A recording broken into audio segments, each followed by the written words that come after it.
If there's one thing we as NBA fans are going to do, it's hate. If there's a second thing we as NBA fans are going to do, it's slander. If there's a third thing we as NBA fans are going to do, it's overreact. And all those things are true at all points, but especially after the first game of the season, and we are no different. We are here today to overreact to every single NBA team's first game. Look at Donovan doing his dance. He's ready in his elements. The hot takes are back. The hate is flowing through his veins. He's here. I'm ready. Let's Sue go. me. Shoot me. I waited throw me months in for jail. this. Months for this. Basketball is back. We're ready to yap about every single team we've seen so far this season. Cue the intro music. Let's pod. We're throwing it back. Whoa. That's crazy. That's crazy. He was bragging. I unmuted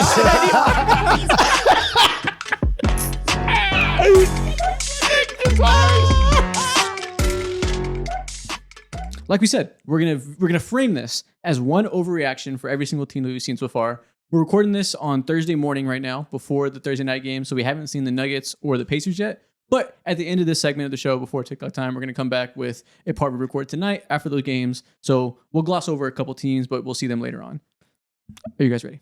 Of course. Let's do it. Let's yap. I'm ready too. But before we get to our first game, I got to remind you guys, if you are just coming back after missing the whole summer of NBA content, just checking in with us to see what's going on with now the NBA is back, we started an NFL show called House Call. Check it out. It'll be in the description. Pin comment most likely. Same show as this, essentially, once a week about the NFL. Same shorts and clips, same long form, 3-hour show about a whole nother sport. Beautiful. Beautiful. Multi-sport creators. It's going Yes. to be happening every single Tuesday. Yep, every single Tuesday. Now, with that being said, back to the NBA talk. I want to begin Please. with our Lord and Savior. Please. Today will be the Wemby Glaze episode. Oh my goodness. Oh my God, it happened. He's saving basketball. We've said it so many times before. The NBA world has been divided for years between LeBron and Jordan. That no longer matters. We have somebody to come here and rescue us from first take arguments, barbershop back and forth. Wemby is here to be the undisputed GOAT of NBA history. Hey, you know what's funny? We've been saying that for the past year. We've been talking about this is the future GOAT. It's like half joking, half embellishing because we know he has the potential, but we're kind of serious that like we've never seen a guy come into the league and be this obviously a legend from day one. I'm sure this is how people felt when they saw LeBron, when they saw MJ. This is our first version of this, right? Of a day one heir apparent. But it's been theory for the past, let's call it calendar year, since he's been like all-star level. It's no longer theory. Prime Wemby is here. In this first game, my overreaction, the Wemby era has begun. This is, to me, after one game, an overreaction, clearly now the point where he is top 4 or 5 player in the world, one of the best players, ready to win now, as good as he'll ever be probably. Like 06 LeBron, where he entered that like prime stage, still got better in some ways, but he was there as that guy. That's what we just saw last night. Listen, outside of Jokic and Shea, you want to say Wemby's the third best player in the world. You got it. Yeah. That is what we saw. What we saw last night. That is obviously like he's gonna have to win some stuff. Whatever. I don't care. Last night was a 2K demigod build come to life in play style, in ability, in build, in everything, in dominance on the court. The fact that like he had that type of game and they won and they dominated. And it wasn't just like, oh, but you still lost to the Mavericks and you're still doing this. That was clearly somebody coming out and showing, yes, I can do me. I can dominate in all these different ways. I can also elevate my team and put us in a position to where now we can start winning games and being a top 6, top 5 seed in the West, which I didn't think that was going to happen. I had them in like 8 or 9 and I put them at 8 because I thought of the Wemby factor. What we saw last night is this team could be outside of the plane and be in the upper echelon of the Western Conference. Yes, I agree with you for all those things that you said.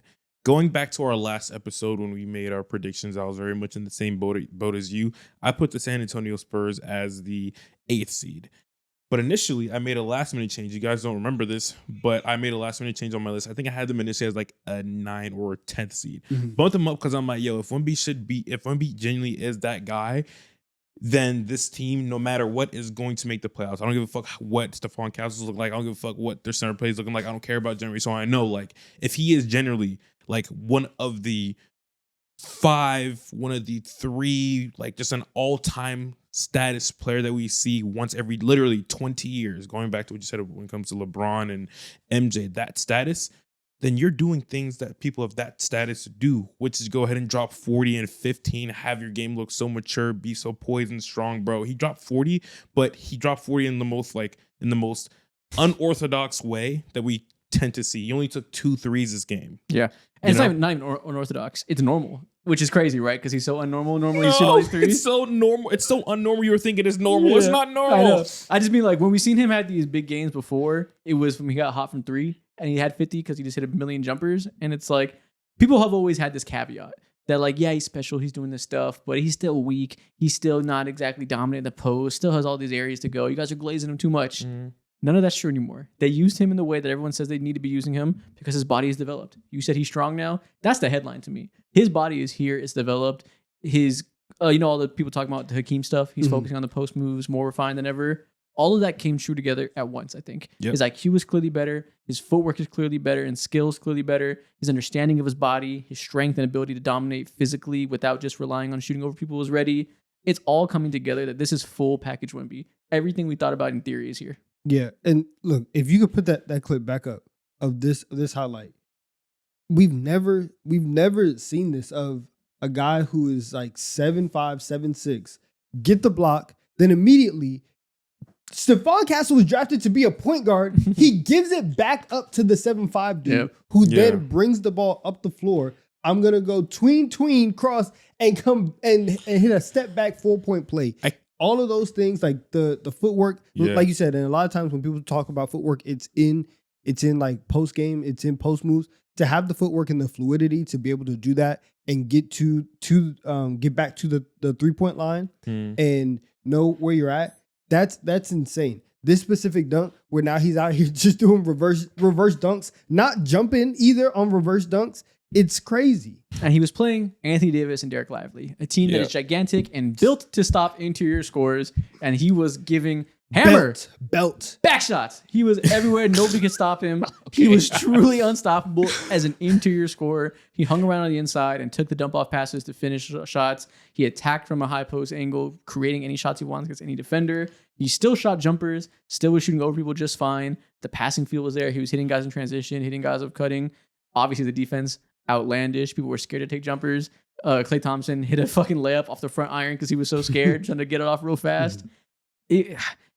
Last time I felt this way about a single player taking over and me thinking like, wow, this is a performance I'll never forget, was Victor Wembanyama on Christmas last year. He's just one-upping himself, continuing to get more ridiculous.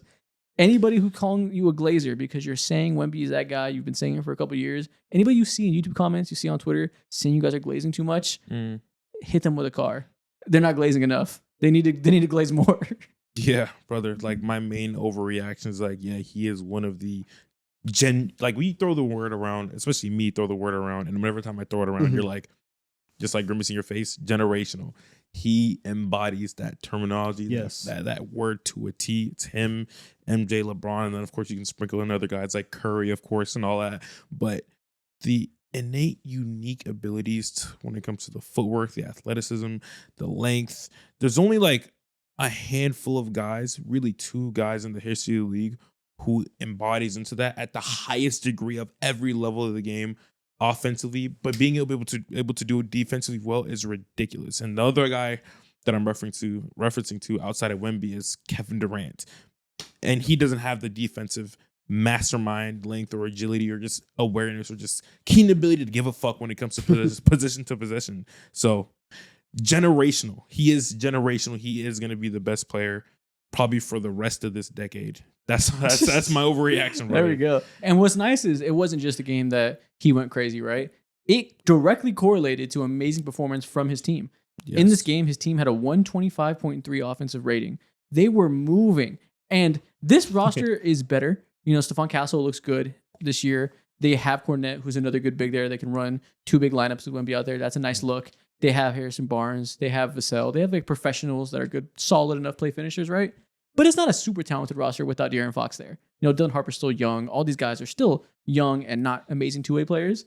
The looks they were generating because of Victor Wembanyama's force and his ability to create plays and keep pushing in transition with defensive stops, the gravity he was drawing in as a scorer, they were so good at utilizing that. And I don't know if it's a Mitch Johnson thing in his first full year as a head coach. I got to think more about it and watch more of it. But it felt like they did a way better job utilizing him and his gravity to make people better. Yeah, we'll see what happens going forward. Because like the other part of it is you're playing the Dallas Mavericks, who don't have a point guard, and we're starting their first overall pick, Cooper Flag, who has like some playmaking and ball handling abilities. He's not a point guard though, right? Like everybody talks about his playmaking as in terms of like a tool in his bag, but not like his main strength.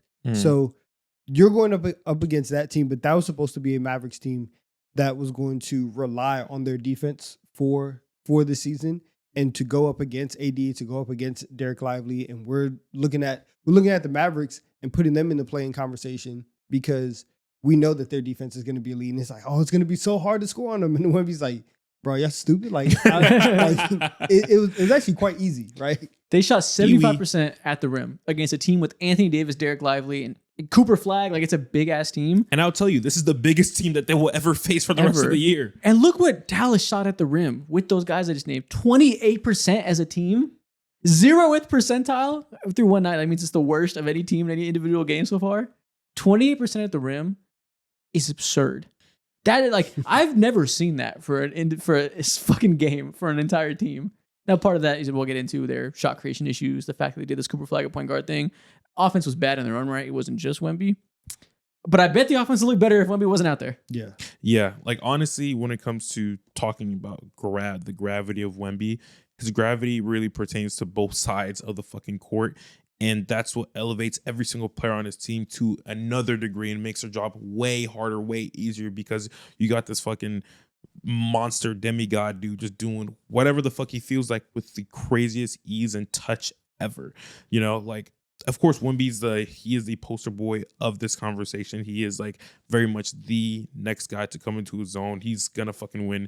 He genuinely has potential to win MVP, DPOI, fuck hell, like say MIP2, all in one year. Like, that's how big this overreaction is. And I don't even think what I'm saying is legitimately that crazy. Like, if he averages 33 points and he carries the Spurs to, let's say, the 4th seed or something like that, how hard is it gonna be to not make an MVP case for him? No, this feels like, again, 3-1 game, overreacting on purpose. It feels like a 2019 Giannis type of year where he jumps into MVP caliber and he goes from being really good and we're like, oh, that's coming, to, oh no, we didn't expect this team to be good so far. I mean, this quickly, they're here. It's because of him. He's clearly in that tier right away. Yeah. Sometimes it comes overnight. Sometimes you know it might be coming, but don't know when. And then one day, it's all over you. So happy. Look at the shot chart. 71% from the field, 15 for 21. One shot outside the 3-point line.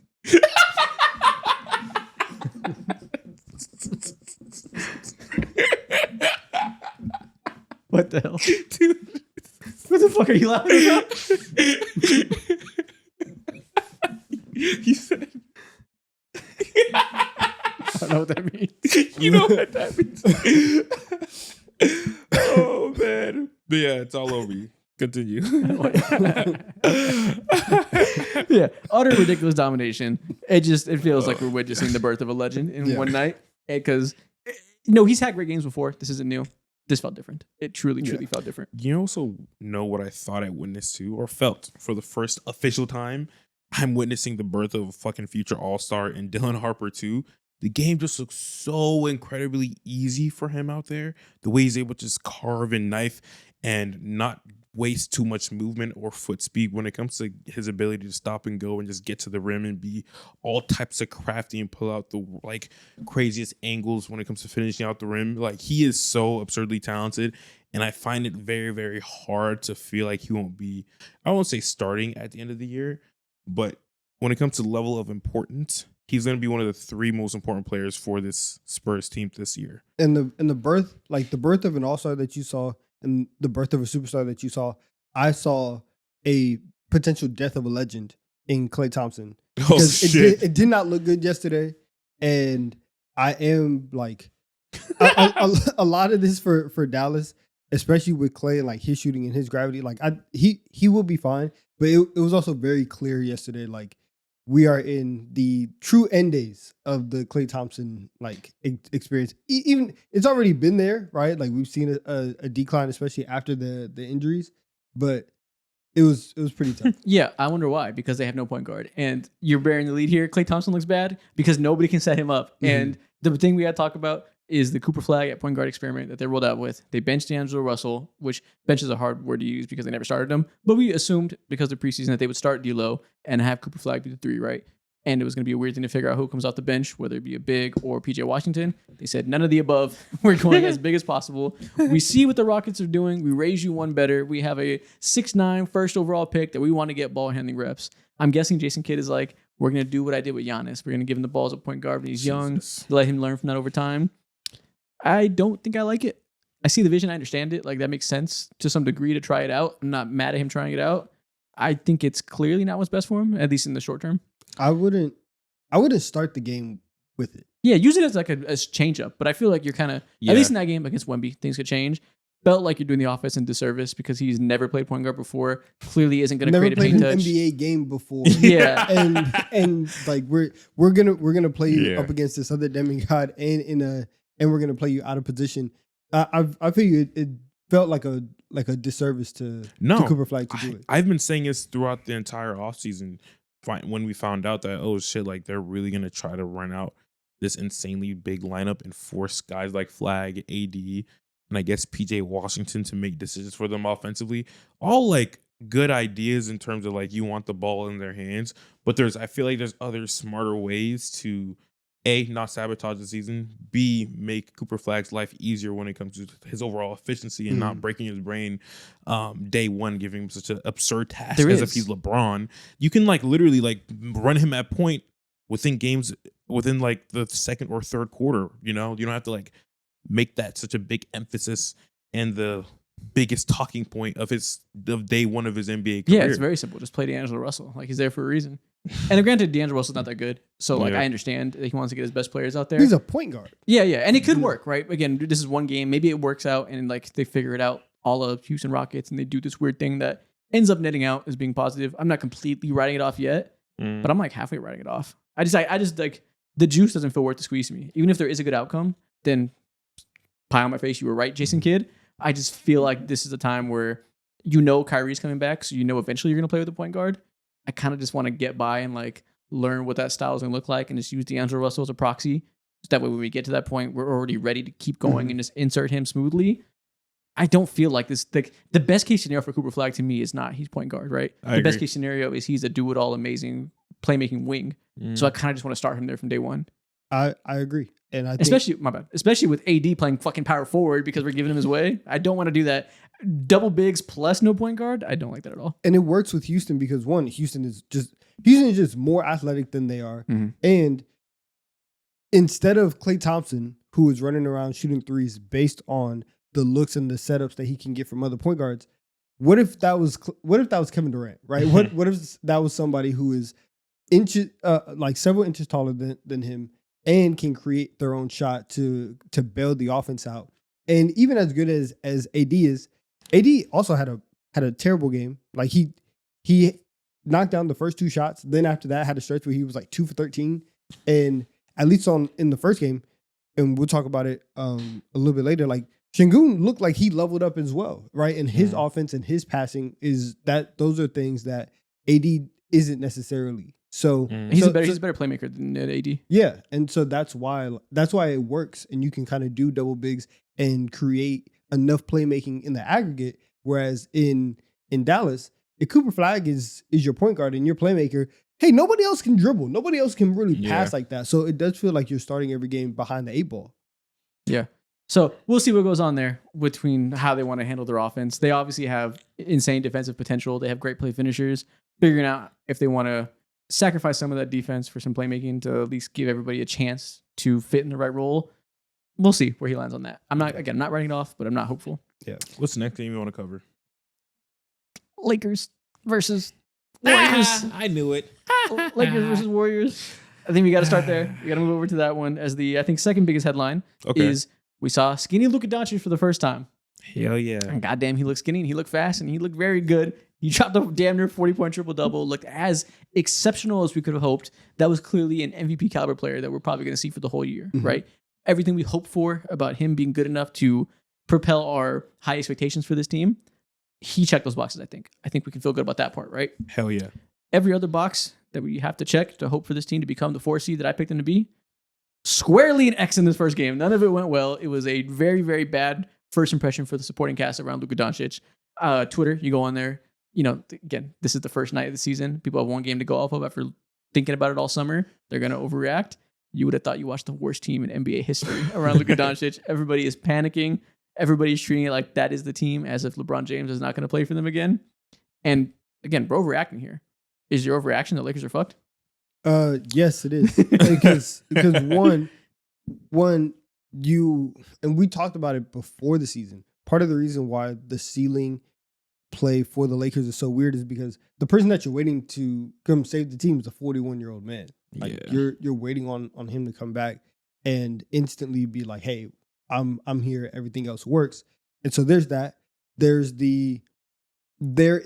also the fact that at least in game 1, your starting center looked like he, like his main job is driving CDL trucks. Like that's also what it looked like. And so it wasn't a great first outing for Ayton, but it also wasn't a great first outing for anybody else other than Luka. Dude, yeah. Honestly, this Lakers team is hilarious. They just it feels like they have a lot of first game felt like they had a lot of quirky and gimmick players.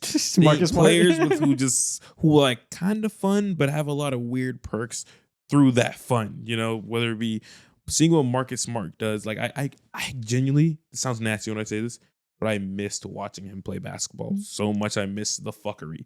I seen him get into some shit with Steph Curry, and that immediately took my mind back to when he I think he tackled somebody through a screen or some shit like that. Or he did some disgusting football shit back when he was in the Celtics. But regardless to say, having him there, and then you having to rely on the weirdness of Rui Hachimura, which at his height is one of the more valuable fours in the league, I guess. He's just a 4. And then you got like Gabe Vincent, who you're trying to rely on to when it comes to just running around chasing Steph Curry when it comes to screens, and that's cool, I guess, as well. Just a lot of quirkiness going on. I don't know how these pieces are going to necessarily fall together. Yeah. Okay, so the overreaction is Gabe Vincent, Tiny, Rui Hachimura, ship him out of here. Jerry Vanderbilt, worst player in the world. Austin Reeves, Cone, DeAndre Ayton, bitch made.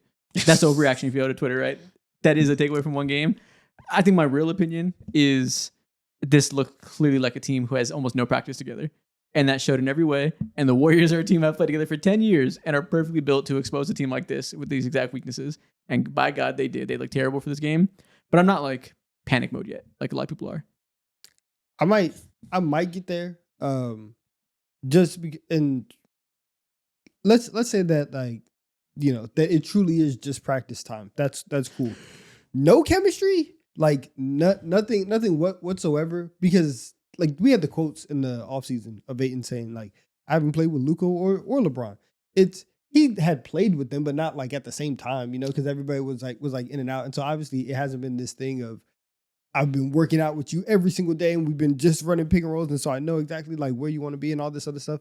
But I would have liked to have a little bit more synergy or me too. Yeah, I would have liked it as well, but that's not what they have. But I know. Yeah. Even just to my hater, levels. Yeah, the synergy was just so bad. I would have loved to see more synergy, but it makes sense to me why it's not there. Right? I'm not like, Aiden, you're terrible. Trade him now. But I am like, they need to figure it out. Definitely. Mm-hmm.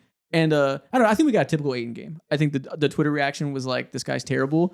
He's not your savior. How dare you guys think he's your savior? And I'm like, I'm expecting him to be a perfectly adequate center for the year, worth the $8 million investment. Not really expecting him to fix all his flaws completely. We saw him be lazy off ball, lose track of people, and just be not a high activity defender. That will never change, right? That's Aiden to some degree. He was pretty good defending on ball when he was in the actions. That'll probably be the same thing too. He's a very flawed defender in that way that has his strengths and weaknesses. I think the problem that people had was he had 6 rebounds. And a lot of people betted his over on rebounds because he was facing a small team. And they were like, look at this soft motherfucker. Yeah. Why aren't you grabbing boards? Yeah. And we definitely saw that. You know what that is to me? That's a Draymond Green problem. That is exactly what Draymond Green's done for his entire career, abusing soft bigs, not being the size mismatch you think he was. He put them in hell. Ayton was catching the ball down low, and people were like, his hands are terrible. Have you seen the Warriors play defense pushing Jimmy Butler? Their hands are amazing. They're the best at abusing bigs down low, making it hard for them to gather and finish. This was the Warriors defense masterclass, which I think we forgot about because it happened for 20 games. Then the offseason came. They were amazing defensively post Jimmy, and that's what I saw last night. That's just another gambling problem that the NBA has. Yeah. Everybody hates Ayton because he didn't cover. But yeah, like I'm also like the synergy stuff. Yeah. He has negative chemistry with Luka and Ayton. They talked about it. Ayton was like, I'm probably a difficult big to get used to because I like to fall in the pocket. I try to feel it out and, get to the mid-range jumper, but then also finish. Like, that's true. That's one of his strengths. He's a very good mid-range jumper. He's going to do this delayed weak screen flash to the mid-range shot. You want to take advantage of that somewhat. They need to get in the film room, figure out when he should do that, when he should roll hard, get the hang of it. Because like there was times where he was open, but nobody saw him. And there's also times where he should have rolled harder. It was on both of them, I think. They just got to get synergy there and get on the same page in the film room. Yeah, man. To hear that necessarily isn't the most... What's the best way? It's not encouraging. I'm just going to say that. Yeah, it wasn't an encouraging game at all. Yeah, to see of course you understand that chemistry takes time to build as the season go on, but it seems like they're so wildly far off to where they are day one. You would hope or pray that they got some type of reps in or runs in, which they obviously did. But going back to what Donovan said, it didn't seem to appear through all the reports that we've seen that it hasn't been as cohesive or consistent as it should be. Yeah. And so now I'm like, okay, well, if you're not going to be like that offensively, which is fine, offenses take time to build onto, but I feel like defense is more so of a quicker thing to go ahead and learn. And if that's going to be like the saving grace for this team, play Luka, Austin Reeves, save me basketball on one end, what are you going to do defensively? Yeah. And that's the biggest question. 100%. My bigger question that I'm not panicking about Ayton at all. Even though people want me to, I'm not going to panic about Ayton. I think that's going to take time. I think he looked like Ayton for better or for worse, right? We just didn't really take advantage of the better. I'm concerned more about this roster needs LeBron badly. And you said that makes sense. You're relying on this guy, but he's a 40-year-old, right? That's like a bad gamble. That sucks. I get why everybody feels that way.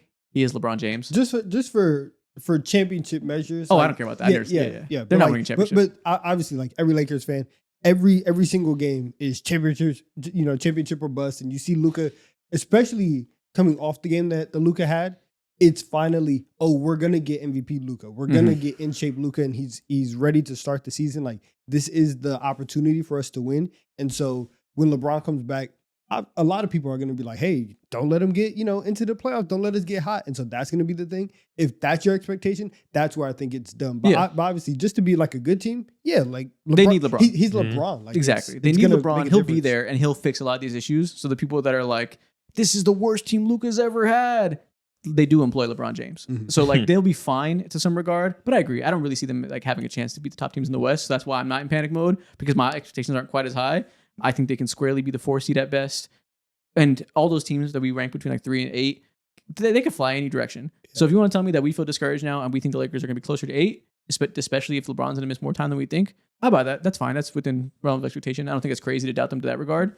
But I don't think like the floor is going to fall out from them and they're fucked. LeBron's going to do a lot to fix their size issues. He would have been defending Jimmy Butler for a lot of those plays where he was grifting over Gabe Vincent. That fixes it there. The offense is obviously going to be a lot better with LeBron there. Like, I'm not panic mode, but I am understanding of people that want to alter expectations. Yeah, I expect LeBron to be the ultimate connector and be like the seal to all these leaks when it comes to the miscommunications, the opportunities where you feel Austin Reeves is kind of like drifting away from the offense too often, and maybe Luka isn't as like locked in or involved sometimes on the offensive end when he doesn't have the ball in his hands. LeBron is like the ultimate like fix a flat type dude for when it comes to those type of issues. Yeah, but I am just so hoping and worrisome of the quirky role players like Marcus Smart and Gabe Vincent. I hope they live up to some like level of expectation. Yeah, they need, because the on-ball defense being able to stop paint touches is going to be a thing. Yeah, like Ayton is a completely solid on-ball defender at the drop big when the actions are coming to him. He's big, knows how to use his size. He's not bad there at all. But if you're asking him to make a lot of rotations and really close a lot of valves from leaky defenders that are allowing the guys to create paint touches, he's not active enough at all to solve that. So you need Marcus Smart to be good. You need LeBron to come back and be able to be a solid team defender, helping the rotations there. Luka actually defended pretty well for the most part, helping rotate there. But we need guys in front of him, which is Gabe Vincent and Marcus Smart to be able to do that better. And I guess the one thing I will panic about, why is Dalton Connect not in the rotation? Why is my 24-year-old second-year player not good enough to earn a spot in the rotation with LeBron James not playing? And I say that because this roster, you know what I see as the biggest flaw and the biggest indictment of Pelinka? What is it? Who was the last player they drafted that is good, that has been a part of this rotation? Last player that they drafted. Austin Reeves. No. That doesn't even count. I He know, wasn't it even doesn't count. drafted. Yeah, but that's the last person that they got via draft and process after. They haven't gotten a good player. A part of this. So I guess before this, like Max Christie probably would have been the name. Okay, like, sure. Like Yeah. Pre-trade. Oh yeah. So it's those two second-round picks. Yeah. And then some of those years they didn't have first-round picks. Jalen Hitchafino, swing and a miss. Dalton Connect, if he was a 4-year college player as a rookie, I give some grace because a rookie's a rookie. If you're a 4-year college player and you can't play in your second year, you suck. So it's only one game. Maybe they just match up decisions. Maybe he will start playing. But that needs to be a guy that can be a contributor for you. That needs to at least be your 8th man who can play 18 minutes a game some nights. If that's not going to be a player that can play, you just have no more assets. Like you lost so many opportunities at his stuff. Well, why do you think he tried to go get Mark Williams? He saw this last year. Yeah, well, that was more about Alex Len, I think, than needing somebody else. I forgot about that. Actually, no, Alex Len came after. That was more about not having even Alex Len. So that was like absence of big. Yeah. But yeah, he needs to be able to be playable or things are getting spooky. True. On the Warriors side, the overreaction. We should save them because tonight we're going to react to the second game. They do play tonight. Yeah. So we're going to save the play Warriors because tonight we're going to react to the game versus the Nuggets and we'll talk about both teams then. Okay. Next game, Thunder versus Rockets. Double overtime thriller to start the season. Honestly, between the NBC return and how generational their nostalgia, whole packaging of the game was, that was amazing. That to the quality of play, to how much the players cared, to the fact that it was double overtime, the fact that it ended crazily. Generational opening night game. That was fantastic. They restored the feeling. Yeah. In one night, and immediately after that, NBA was like, "Wow, look what presentation does." Immediately they said, "Yeah, we're gonna put the finals trophy back on the court. We won long term." Complain, protest, mobilize in the streets. We can get stuff done. I feel like the Thunder are pretty simple. They didn't have J-Dub, didn't have Isaiah Joe. Mm-hmm. The zone defense of the Thunder gave them some troubles because their shooting was horrific that game. But then Shea locked in. It looked like a normal Thunder game to that regard, right? Chet looked better, like we expected. Yeah, I think that's the best thing. Chet, Yeah. But yeah, great is the best way to put it. He was throttling their defense. I think he started out the game like scoring out of the first like 20 points. He had like 14 of them or something like that. He didn't miss a shot until like his 7th or 8th attempt. He was so aggressive. He was so decisive when it comes to picking his spots. And it was like a conscious decision. You could tell team wide that they wanted to get Chet involved. They knew that if they wanted to have an opportunity to survive for however long without J-Dub, of course Shea's gonna do Shea things no matter what. He's the MVP, best guard in the league. But you need Chet and the consistency that he can provide offensively to relieve that burden off of everyone else. And he was perfect. Everything that I've been saying when it comes to holding back the great expectations, consistent all-star expectations. One of the, I don't know how to parse this in my mind, but 3 best bigs in the league expectations. He did that last night or 2 nights ago. Yeah, get fucked. It was amazing, bro. No, he looked great. Yeah, like he looks like we talked about how physically, clearly he didn't have his legs in him in the playoff run. He couldn't jump very high, couldn't run very fast. Just wasn't exactly what he was before. He looks back. His burst was good. He was getting to those mid-range jumpers because he could actually turn a corner on a guy, then use his length as an angle to do a spin around jumper. He was getting to those mid-range. He has these 2 makes right here around the free throw line from turnaround jumpers. He hit a few threes, which is obviously a swing factor. He went looks like 2 for 4 from there. Also 2 long mid-range shots and was finishing on the rim. Got some float there. Overall, looked really good. Outside of that, Thunder were the Thunder. Focus on the Rockets. What did you see from Kevin Durant's first game? KD. It wasn't even from a KD perspective. Shocked. How do you are lucky. You are lucky because he should have lost the game for them by pulling a Chris Webber and calling the timeout. It was absolutely insane that none of the refs at the end of overtime, nobody's looking at the ball. Nobody's looking at KD. That was crazy. The biggest thing that I took from this was, like Sengun, if you're like this, hey, we're cooking. Yeah. We're cooking. You know why? He shot the 3 and made it. That was 100% the thing. Obviously, we've talked a lot about Sengun over the years and about what they need from him without Fred VanVleet. Like, obviously, they're going to kind of play point Sengun a little bit with the absence of playmakers. And last year, the thing was he improved defensively, right? He was no longer a liability there. And he was a good positional defender, could exist as a part of a great defense.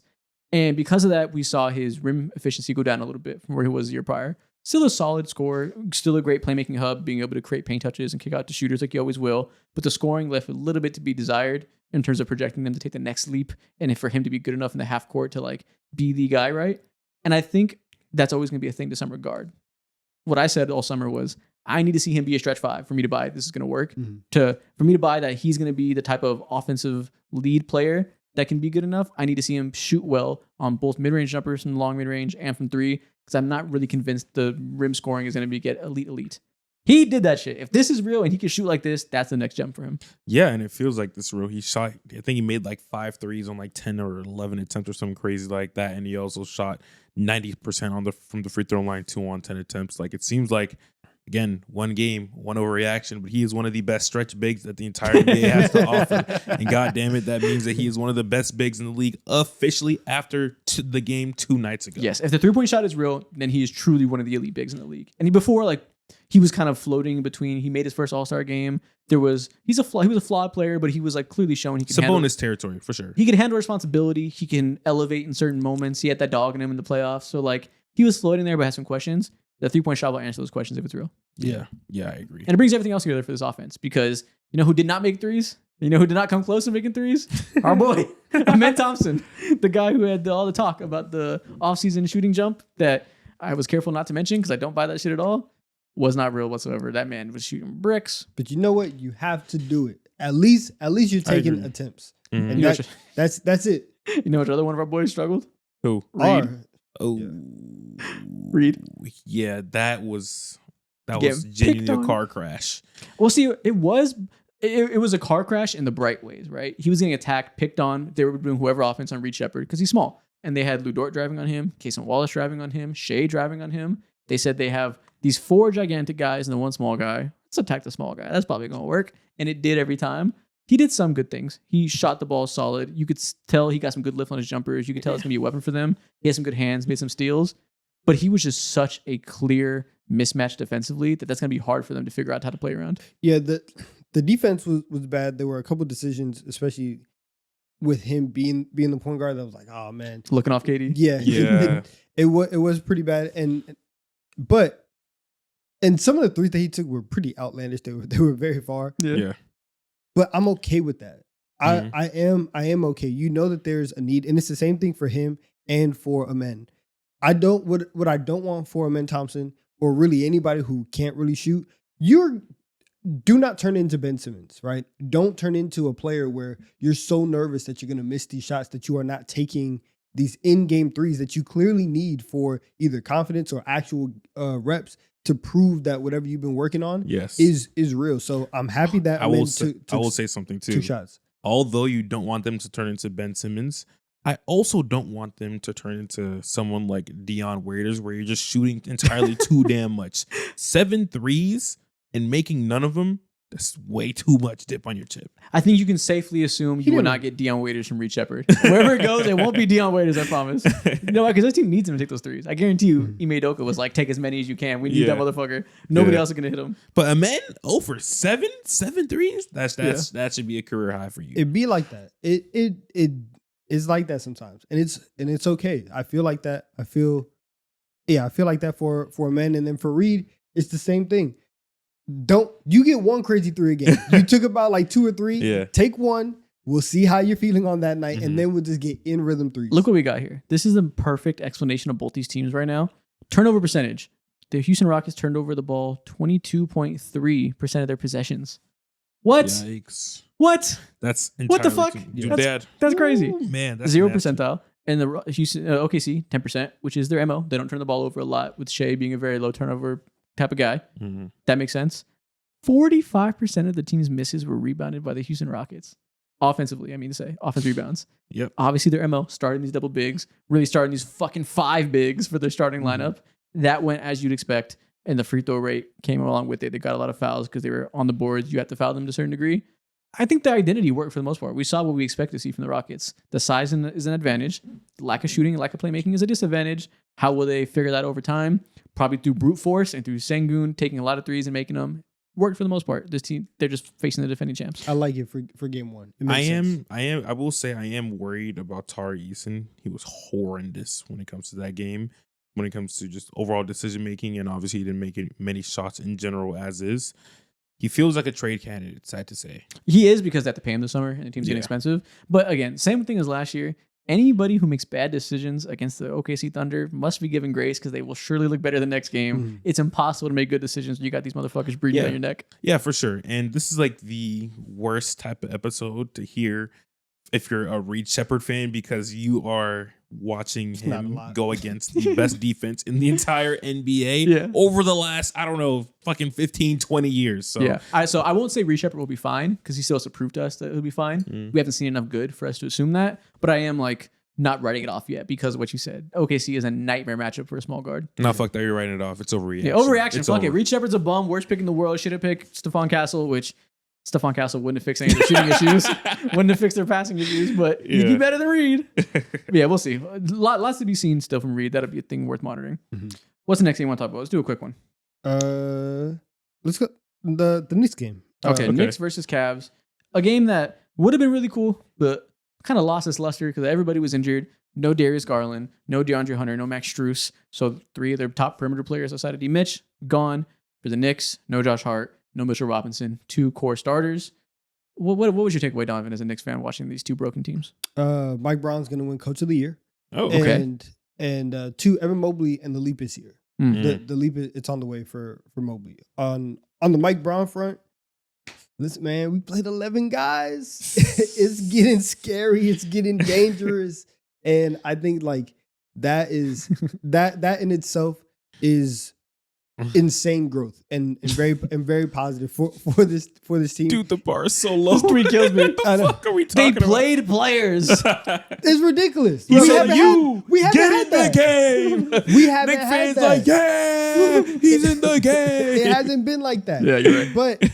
But so like there's like True. there's the very very low hanging fruit of just playing the players on your roster. The other stuff is OG offensively like looked good. He took 17 shots. There were moments where Mikal Bridges was like running point and he had the ball in his hands and he looked more comfortable and empowered than he did all of last season. Mm-hmm. And so just moving forward, I feel really good about the state of this offense. And I mean, Jalen didn't even have a great game and they were still able to go on runs and have successful offense, even with him having a bad shooting night. That was extremely encouraging from a night one perspective, thinking about where the Knicks, want to go and can go. So that's why I'm very high on the things that Mike Brown has already installed. On the other side, Evan Mobley came out, was firing, and he was super aggressive. And obviously, like Darius Garland wasn't there, so he had to pick up the slack offensively. But the 3-point shot, I mean, there were times where he would get the rebound, come down in transition. I'm not waiting for anybody. I'm going to take this 3. I'm going to be aggressive. That is insane growth, and that's been the big part of the growth that we wanted to see from Mobley in order for him to take the leap. And it looked very, very much like he knows what he had to do. He worked on it, and it's here. Yeah. I think, not much to really take away from the Cavs just because they were so injured. Yeah. They need another wing. That's my overreaction is once again. Surprise. Once again, hit the trade market. I think getting LaMelo to replace Ty Jerome, cool. I mean, not LaMelo. Getting Lonzo to replace Ty Jerome, cool. There's some strengths and weaknesses there. You're moving the identity of your bench around, but it's another body, right? That's a good role player. You did that. Ty Jerome left for nothing, and you traded Isaac Okoro to get Lonzo Ball. So you're still down a body, and you're down a wing, and Isaac Okoro, who had lost his spot in the rotation at times, flawed player and so forth, but was one of their better wing defenders. Now without DeAndre Hunter and without Max Strus, who I guess is your second wing. Oh, God, he's 6'5". They had nobody. They were playing so many 3-guard lineups. Donovan Mitchell's a small guy. They had out there with Craig Porter, Tyrese Proctor. Is that his name, Tyrese? Yeah, Proctor? Don't disrespect Tyrese Proctor. He's a hooper, man. Oh, cool. Shout out to Tyrese Proctor. He was out there playing a lot in opening night of his rookie year. Sam Merrill, a lot of minutes for small guys. And it was just like, damn, do they have any wings left? Oh, wait, no. Yeah.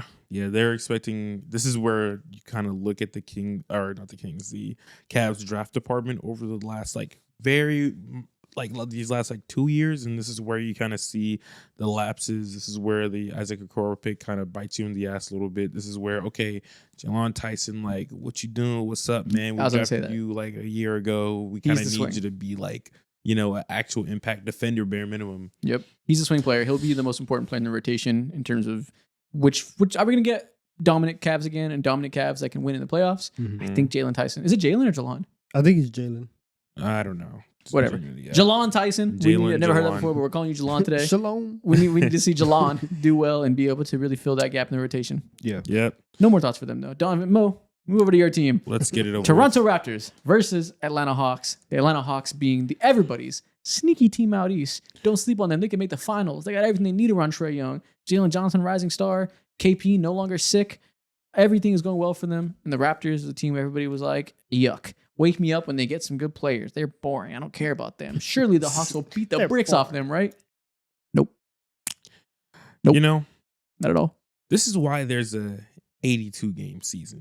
This is why we don't look at this game and we just move on to the next. So I'm not paying attention to the 86 points allowed in the paint by the Atlanta Hawks. I'm not paying attention at all. I'm not going to look at Trae Young defense. I'm not going to look at Dyson Daniels basically only playing meaningful minutes at the fourth quarter because he was in foul trouble from the fucking start of the game. It felt like I'm not going to pay attention to none of that.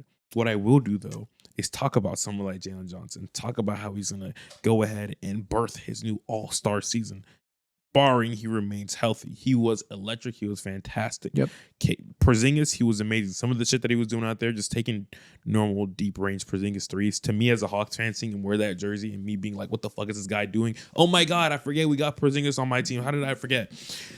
It's amazing, but it's just the defense, man. Like we were like horrendous. I love what I see from Zachary Richardson and his like slowly growing on ball chops as well. I love that pick. I love Jalen Johnson. The defense, same story. There's really nothing to talk about. It's such a simple story, bro. Like they throttled us.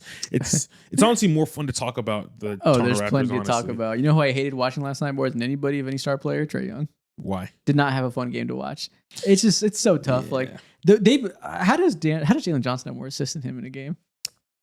Well, we are It trying takes two people for an assist. Yeah, exactly. And we're trying to prioritize the spacing Jalen Johnson when it comes to empowering him as like a real hub. And it's taken some time to like bounce that out. Yeah, exactly. And it looked good when Jalen Johnson was running the bench units, to your point. He looked really good. I think the pace of decision making could have improved at times. There were some plotting moments, but even when that happened, it ended up in a good play. Exactly. Like he's always making some last minute decision he with an took too accurate long. pass. I saw that one highlight on Twitter. You probably saw what I'm talking about, where he like was in a post up, came back, went into another post up, came back around, and then threw a no look pass to KP cutting from the corner. Yeah. So I'm like, that was a hideous possession. Looked like those plays I hate from Paolo Banchero, where it's just a lot of plotting around, bad mid range jumper, but then he throws a no look dime. Yeah. So process needs to get better with Jalen Johnson. That was the thing last year too. You know, the playmaking speed early in the season.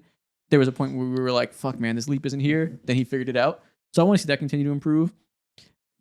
I hope the off-ball stuff with Trae Young isn't like too much to fuck up his rhythm, because I did not feel like he looked comfortable at any point in this game. I don't even care about the off-ball stuff and messing up a rhythm. He hasn't been in a rhythm for a year and a half. Yeah, exactly. So we have to regain that before we can start talking about messing up any type of rhythm. He was 1 for 7 for 3 last night.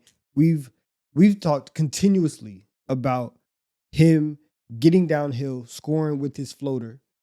Brother, that floater was bricking yesterday too, or two nights ago as well. And so for somebody with Trae Young's size and just his shot diet and the shots that he likes to take threes, he likes to take floaters. If the shots that he likes aren't going in, that is a big, big problem. So it was kind of disturbing from a game one perspective. Yeah, I mean, and Disturbing.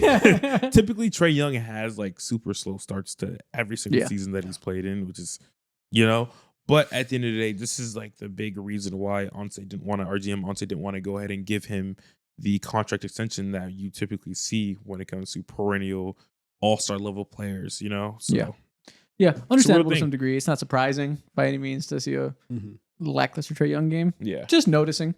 I'm also noticing we saw a great performance from the Raptors offense, in which obviously they killed you in transition. That's because they decided to get out and run, to play with good pace. They also just did a very good job of doing the same things we saw from Darko last year. All of the off-ball screens. They're not going to be a high pick-and-roll offense. They're going to get everybody the ball, running lots of motion. Very modern offense in that way. Did a good job weaponizing that with Brandon Ingram. I was happy with the performance as somebody who's been saying since the trade that I like the idea of Scotty Barnes and Ingram. That worked really well together. And they did a really good job creating open threes off of that. I like the way they kept the ball moving, and maybe it was mostly about the Hawks having terrible point of attack defense, but it felt like they were constantly getting the Hawks in rotation and constantly creating good shots because of it. Yep, it's so easy to do so when you don't have like one of your like arguably one of the best guard defenders in the entire NBA, and Dyson Daniels there. They just were faced with like no resistance anytime someone wanted to get to the paint. They're basically like, "Oh, my bad, bro. Like, you good? Go ahead. Like, I don't even know why I'm here. Let me go ahead and sit on the bench." Exactly. Like, it was like that type of defense being played, and that's why they were able to hit on so many hit-ahead passes. But even if you're talking about like the half-court offense, it was genuinely like so good. I was so happy with what I saw from Emmanuel quickly. And the bigger point of the conversation is Brandon Ingram. Like, he feels like a guaranteed all-star this year in the Eastern Conference. For sure, if the Raptors are like, I don't know, a top 7 seed or so. Slow down. Slow down. Guaranteed 2? He looks like it. Slow I don't know about down. 2. Over Scotty? Oh, okay. Potentially, okay. yeah. Potentially. I'm not. Scotty Barnes had a good game, too. If Scotty Barnes isn't good enough to be an all-star, they're not going to be a 7 seed. He has to be good as well. He has to be good as well. They need both of them to be really good. And through one game, I think they both played well. Scotty Barnes looked really good defensively. There were some times where he was looking large next to Trae Young. He was looking huge, long. He was suffocating Trae Young. And that size as a point of attack defender is like important. Like the fact that he can have those wings sprawled out completely and blanket on ball coverage, that's a very good strength for them. And I like that a lot more. And he looked better now that he doesn't have quite as much offensive responsibility. Yeah, most definitely. I agree. So, and Jacopoto 8, your guy. I told you. I won those battles, man. It's only me and you having those battles when it comes to talking What was the battle? Where'd you rank him again? I don't know. Like 7 or 8? Yeah, so the battle I didn't necessarily care about where I ranked him. It was that's what I more care so about. like, no, he's better than Ayton. That's all it is. Oh, yeah, I don't. That's fine. I will not be shocked at all if he's better than Ayton. It was the 7 thing. Is the one. You had him top 10. That's crazy. That's all I know. I don't give a fuck about that. He played like last night, bro. I do not dislike Jacopoto. 7 was just nuts. Okay. Solid showing from the Raptors. TBD about the Atlanta Hawks. Are they going to prove to be worth it and prove the hype? It's just hard to talk about the Hawks when you allow 86 points in the fucking paint. That's ridiculous, bro. Yeah. VJ Edgecombe had 16 points in the first half. Jesus Christ. Over 30 in his rookie debut. Yeah, that's 76ers versus Celtics. And that's why this is going to be the rookie of the year. Oh, that's your overreaction? Wow. That is my overreaction. Yeah. VJ Edgecombe, and he's going to be rookie of the year also because of opportunity. Like, that was one. Dylan Harper is in this like point guard trio, right, with him and Castle and Fox. That's cool. Cooper Flag, we'll see what happens. He might be playing out of position. It might take a while just for him to get comfortable. Ace Bailey on the Jazz. There's also the Jazz, sneaky, and not even sneaky, but I didn't realize it until I watched them. Yo, that team is huge. Like, their front court is really, really big. Yeah. But watching Joel Embiid and the way that Embiid moved last night, I was like, oh, VJ's gonna have all the opportunity in the world, right? Like, he's gonna have 30 to 40 games where they're gonna need him to score 34 points. And the shot looked really good. His burst to the basket, his driving was awesome. He finished so emphatically. Awful and on ball as a cutter. Like both versions of driving, he was amazing. Yeah. And so VJ Edgecombe looked awesome. Tyrese Maxey, it looked like a guy who is ready to be the number one option because he's had a year and a half, 2 years of being the number one option with like this like subpar team. And now he's like fully ready to really, really step into that. I'm very happy, obviously, because they combined for 74 points. But for VJ specifically, he looked amazing. He looked great. Yeah. And you know what helps him look great? Not take away from him. That fucking Boston Celtics big man group was as bad as we could hope for. The Boston Celtics perimeter defender group was as bad as we could have hoped for.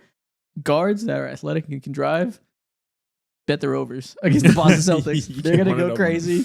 And yeah, VJ Edgecombe, highlight. Insane first performance as a rookie. Can't wait to watch more of him.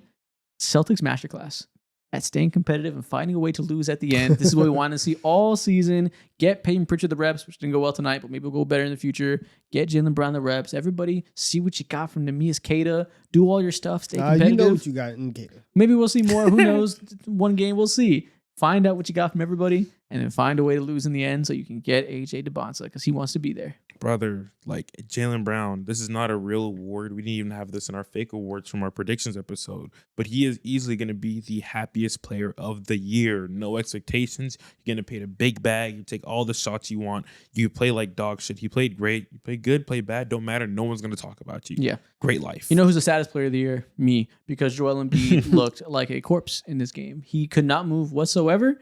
It was kind of baffling to me that he was on the court. It looked like a guy who clearly shouldn't be playing right now. And hopefully that's not just who he is now, which I guess is always possible. But he did not look close to 100%. Or maybe he is, and that's scary. It was very scary because this might just be the state that he's in. And that's more that I would lean to rather than like he's actually hurt in terms of like I think he's just in a eternal state of being hurt. Yeah. Damn. As opposed to like, oh, I have this one injury that's killing me right now. And there's always been times where he can kind of like get stuck and you might be able to like hustle by him for offensive rebounds. Once a shot goes up, I'm not boxing out on anybody. I'm gonna stand here, I'm gonna look up, and I'm gonna wait for the possession to start on the other side. He was able to get sometimes like into his jumper and it looked a little fluid, but for the most part, he was not moving well. The lift wasn't necessarily there. The motor wasn't there. Defensively, no lateral movement, no lateral quickness at all. It was food when you drove at him. I'm hitting him with lateral movement. Not today, he wasn't. He was hitting him with stationary movement. It was bad. The jumper was flat because he had no legs under him. It was honestly just sad. It just felt like, damn, it's over. And so for the Sixers, yeah, it's your season's done basically. Everything After a win. Yeah, facts. That's funny as hell. Your season's done. No, facts. If I'm a Sixers fan, I'm like, damn, like you can't do nothing. Literally, 40 from Tyrese Maxey. But not like, a peep about him. the dream of we're gonna get our last dance. You know, with Embiid, that's over. They have their pick, right? I'm not sure. Is it protected? Like they can keep it if they're really bad? I'm not 100% sure. I think it find might be in the cusp of OKC. It's not going to be as easy for them to like do like a tank out of nowhere like they did. Yeah, last it was year. top 8 protected last year. But I think OKC may have like their. Oh, I think it might be top 5 protected now. I think it got smaller if I remember correctly. But you find out if that is the case. Yeah, without Joel Embiid and with Paul George already not playing, we'll see what that looks like when he comes back. Even with VJ and Tyrese Maxey being so great, I find it hard to believe we're gonna. Oh, you have an update? Yeah, I got it. So Philly, the pick is. It goes to OKC. It's top 4 protected in 26 and 27. And then if it's not conveyed, then Philly will send a 2027 second round pick. So top 4 protected, you said? Yeah. Damn, that's tough to get top 4. That's tough. You got to get some luck on your side. You have to be ass like pretty much by game 20. And tough. I don't know. Maybe they won't be. That's kind of hard, but we'll see. Top 4 stuff. Because I was going to say, you know, if Joel Embiid's not going to be there, you have this good young core that maybe you'll get one more good pick in there and like this be the last reload year and you can go forward with these 2 maybe young stars, whoever you draft next. But I doubt you're going to get a top 4 pick. So yeah. Listen, let's hope VJ Edge comes great when we can get into the playoffs. Let's hope we can have some fun. That's tough.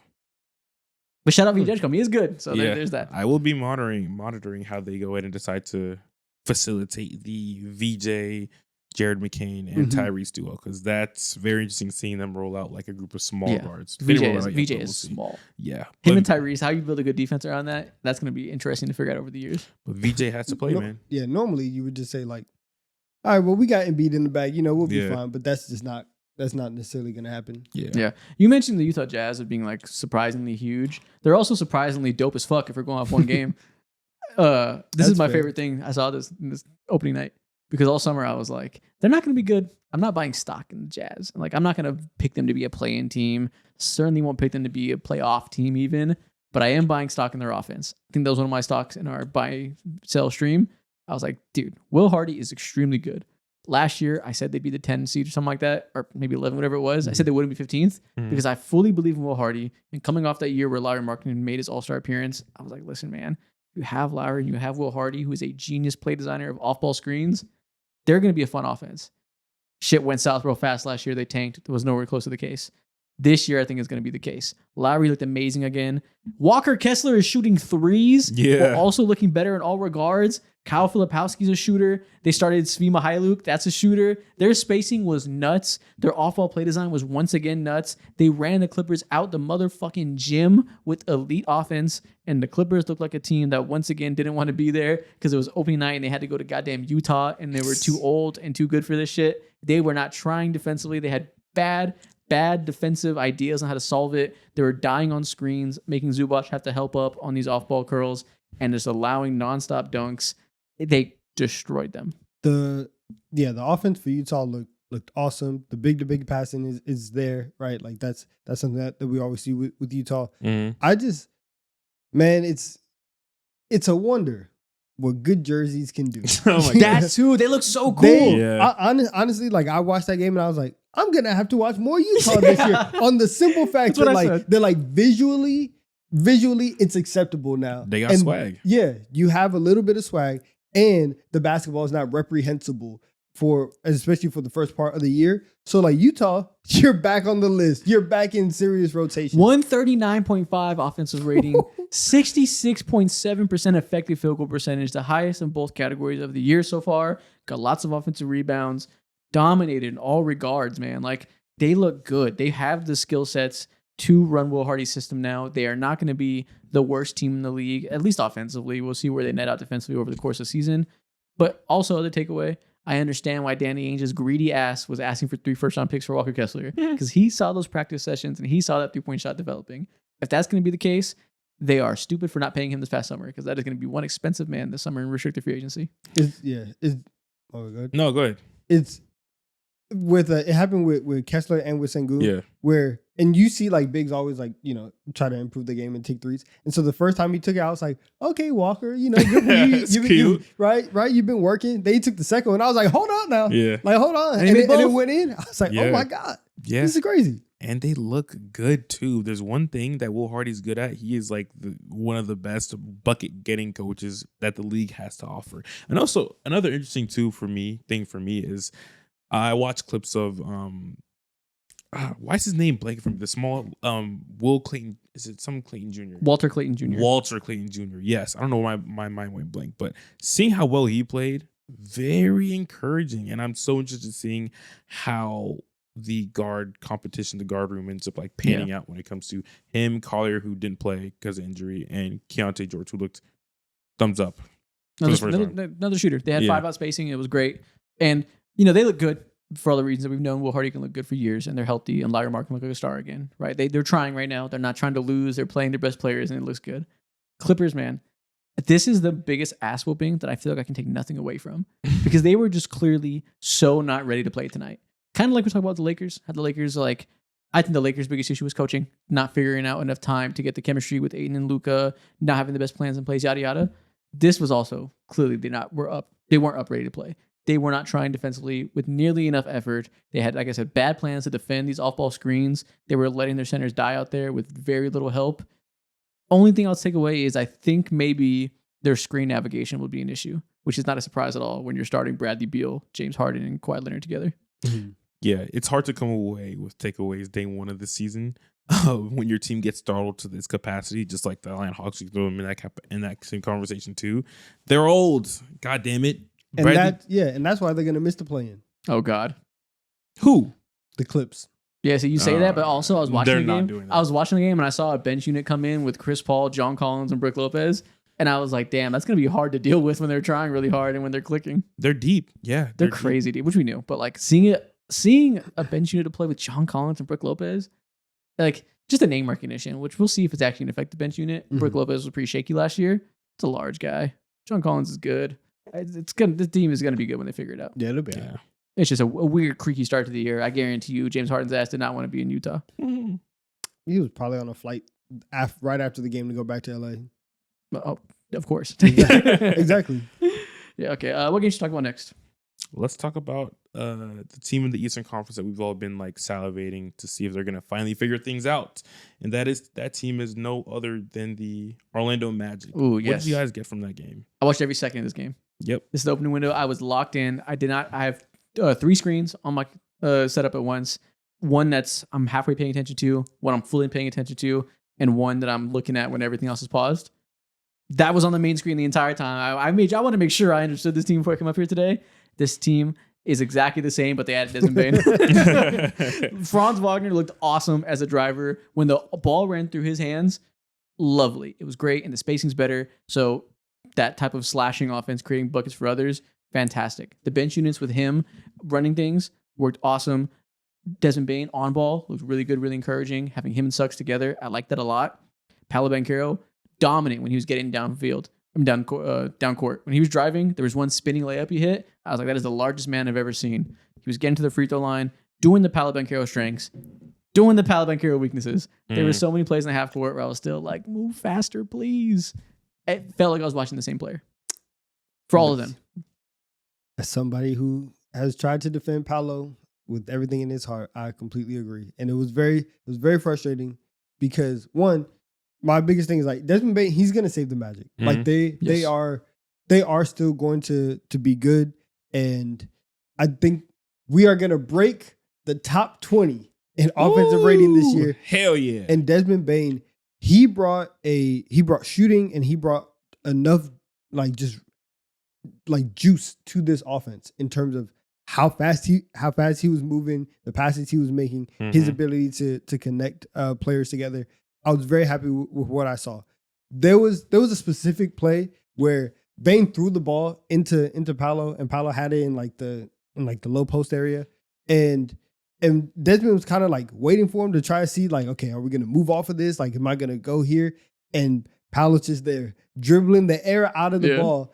And so he ends up giving it back to Bane and gets it back for a repost. And I'm just watching. I'm like, nobody's moving here. There's nothing that like Paolo is even looking to create whenever he's in that position. He really just wants the ball to dribble and to see what happens.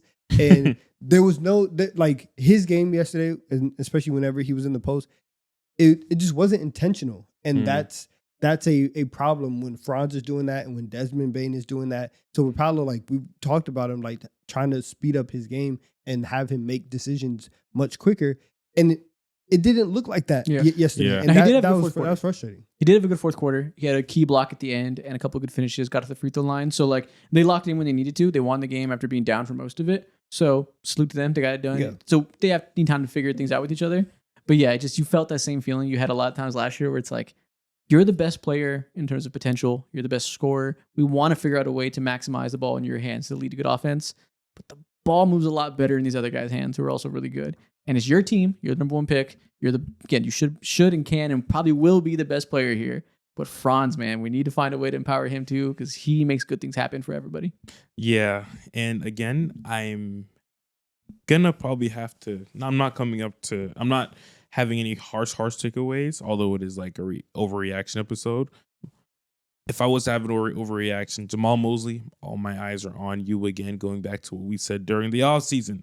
I think regardless of the fact, though, this team is going to bare minimum. They should win at least 46, 47 games. That could net you out to the third seed in the Eastern Conference. Yep. That's what I picked in the beginning. I feel good about that. Yeah, exactly. And whether or not whatever happens with Paolo Banchero, I think having another quick processor, someone who can masquerade as a point guard, someone who has a lot of juice and like offensive tricks to their bag when it comes to bulleting themselves into the rim or just like taking 7 threes a game and watching 3 of them go in, then you off for 42% or whatever that number is. That is going to carry you naturally because your defense is what it is, or at least is what it's known to be. That's going to carry you to at least like the 13 in the Eastern Conference. And we're talking about the downside of the Paolo annoying plays. They still played well. Not going to say play well. They played iffy throughout the game, but came clutch. But they did, Franz had a good game. They clearly had a good idea of how to stagger these guys and how to have these good lineup combinations. So they did do what I asked to and like give Franz opportunity to get his game off with the ball in his hands. Mm-hmm. It's just the same thing as always. Can we get both you guys effective at the same time? That's worth monitoring. But the simple presence of Desmond Bane and the improvements of the shooting and another creator, they are a better version of who they were last year, which is a pretty damn good team. How do you feel about Miami? Pretty good. I think Norm Powell was gunning like we knew he would. Yeah. Mr. I'm a 32-year-old rising star. He was playing like that. Davion Mitchell had 12 assists. I picked him up in fantasy right away. He's now on my team. That looked good. Andrew Wiggins, starting off, I texted you. I was like, I'm moved by Wiggins. Laker him now. Shut the fuck up. Laker him. Laker me now. End of the game, it got a little iffy just because they're asking so much of him. Some mistakes came, some bad decision making with the ball in his hands came. But overall, I think he looks good. He looks in shape. Had some good bucket getting opportunities and did well there. Bam made a 3. Nice. Looks like Bam, good stall, great defender still. They did come through with what they said they were going to do all summer. They played fast. They ran the ball, made that clear effort of playing that way rather than their off-screen, mid-range jumper type of game they've been playing for the past couple of years when it was Jimmy basketball with these pesky shooters around him. They did have the identity change. They kind of just ran out of juice at the end without having Tyler Hero. But I'm pretty encouraged for what they'll look like when Tyler comes back. Okay, cool. As far as just being a middling team, you know. Mm-hmm. Now, like, I'm not changing my idea of them, but I think it makes sense. It was an encouraging game from a team that is down their second best player and doesn't have a whole lot of encouraging outcomes. What's the next team you guys want to talk about? Let me pull up the games. I'm forgetting what games we played. Me personally, will say I fucking loved watching that New Orleans and that Memphis game. Okay. What is your biggest takeaway from watching Zion versus Ja? Zion is a demon. He fully lost all that weight. Amazing. He looks like a top 11, 12 player, whatever it is. Ja Morant, man, like the offense that he's just able to create and how he's able to just dance anywhere on the court and just, again, like consistently stab his way into the paint and create those opportunities, giving the defense hella pressure. Yes, like it's so invaluable. I learned that Jaren Jackson Jr. is the same old player, you know, like fouled out 6. I'm like, bro, where is he at? Why is he not in the fourth quarter? Oh shit, motherfucker, got like 6 fouls. What the fuck? 6 blocks though. 6 blocks. Nice. I love to see that. That's a lot of blocks. I'm not gonna lie. It's a fuck ton of blocks. Yeah, it's needed. It's needed genuinely. I worry for their big man depth overall. I saw Cedric Howard looked like a great player day one, which is like huge for the kind of just like talent gaps or talent deficiencies that they have. But overall, like, I walked out of this game looking at the New Orleans Pelicans and be like, yo, like this, even though they lost, this can be like one of the 12 best offenses in the entire NBA. 12's hard, but I do agree I felt encouraged because one, Herb Jones is playing point forward. We heard some rumblings of that. He played point guard in college. Yes. They're running the ball through him. He's pretty good as a driver. I think he has some good footwork. He knows how to use his length. Obviously, he's not like an off-the-dribble shooter, so it's not going to be the most like high volume thing. But in certain bench units, when they don't have their guards out there and they can get him some touches, especially in transition and like semi-transition, he can get downhill. I didn't see that coming at all. I didn't either because I didn't know he played point guard in college because I don't watch college basketball. But when people told me that, I was like, okay, interesting. How is that going to affect his defense? Because I kind of want him to continue to be the best defender on the planet at times. Curious to see over the course of the season if the ball's in his hands more. Can he be just like a two-way god? Or are we going to see what we usually see from guys of his caliber of on-ball defender where they're god tier when they're 23, but then they kind of slow down over time because they're given more responsibility because they were so good and because they got money because of the defense. They kind of eventually you see that transition to offensive effort. Hopefully that doesn't happen because I love watching him play defense. Something to monitor. Other thing to monitor, Jeremiah Fears driving the ball. Hell yeah. That man obviously had the best handle in the draft.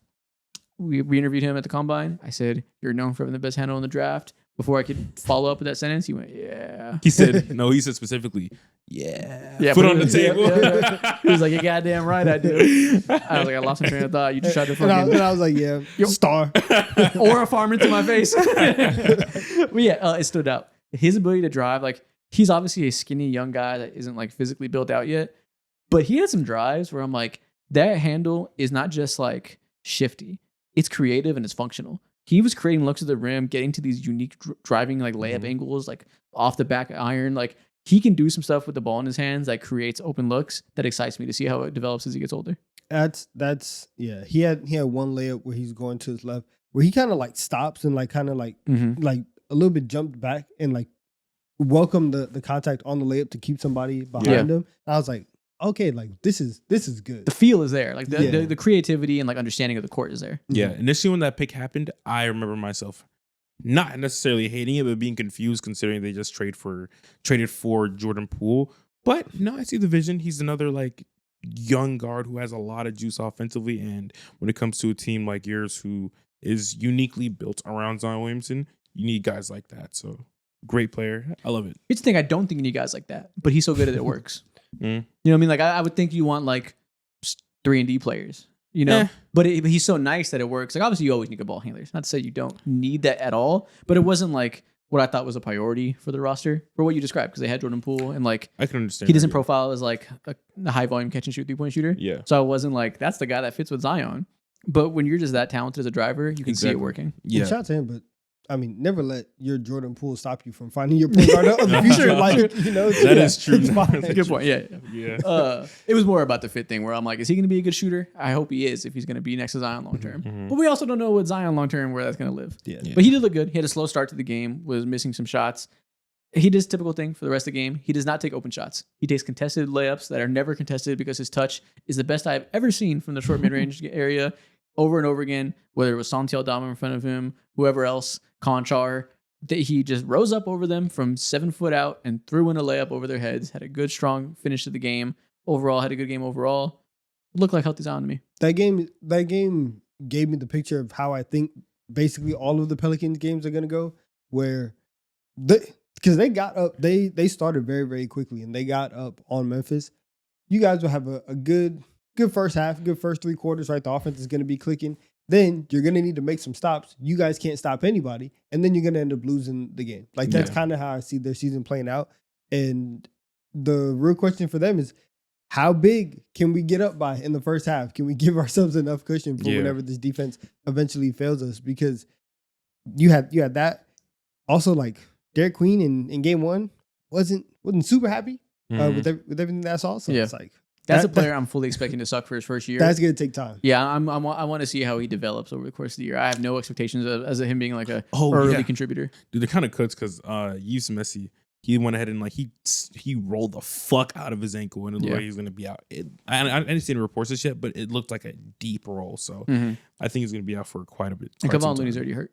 Yeah, so it's not looking good. Another caveat, quick thing too I want to mention about this game is that although I love what I saw from Zion Williamson, the point guard chops or the lead ball handling thing was good to see, but when it comes to his ability to process the game at a high level from someone who you expect to be your lead ball handler, wasn't there 100% necessarily in terms of like the quickness to getting out to certain players. There was plenty of plays where I saw like Trey Murphy just like hands empty side of his pockets, doing nothing, waiting for the ball. Jordan Poole, same thing persists with every other guy on the perimeter too. So just noticing something.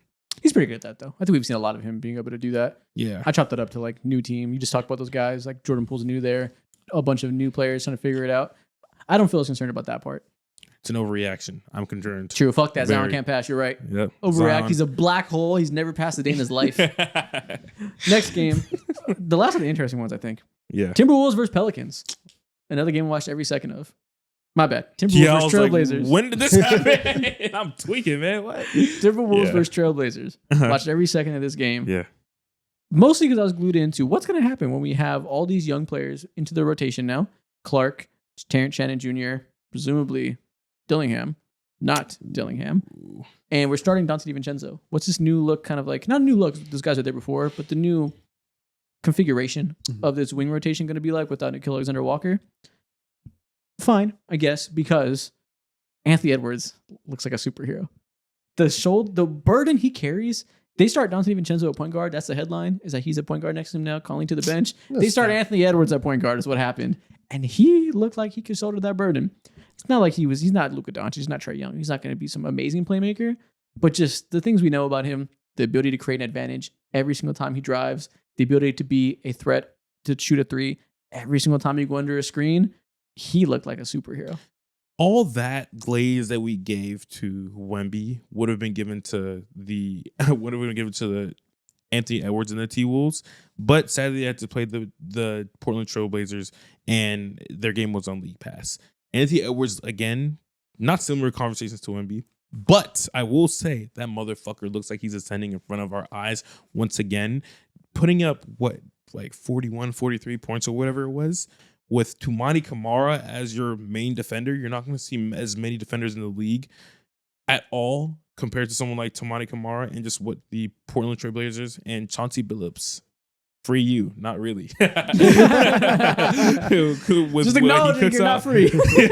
yeah, exactly. It's crazy. And so seeing what he's been able to do and ascend in, no matter what it is, whether it be they ran down Bones Highland's minutes consistently, which was like actually decent or whatever, instead of playing Rob Dillingham. They rolled down Terrence Shannon Jr., who looks good. He looked like everything that I made him out to be. But, bro, at the end of the day, like, it starts with Ant, ends with Ant. He is like the offseason acquisition continuously. Yeah, 18% turnover percentage in this game. That showed the lack of playmaking. There's times where it got a little rough. The Timberwolves, the Blazers were leading for a lot of this game because their defense is really good. They were creating opportunities. They were shooting pretty well from three, if I remember correctly. Let me see what they shot overall. Incorrect. They ended up shooting 31% for the whole game, while the Minnesota Timberwolves shot 51%. Jesus Christ.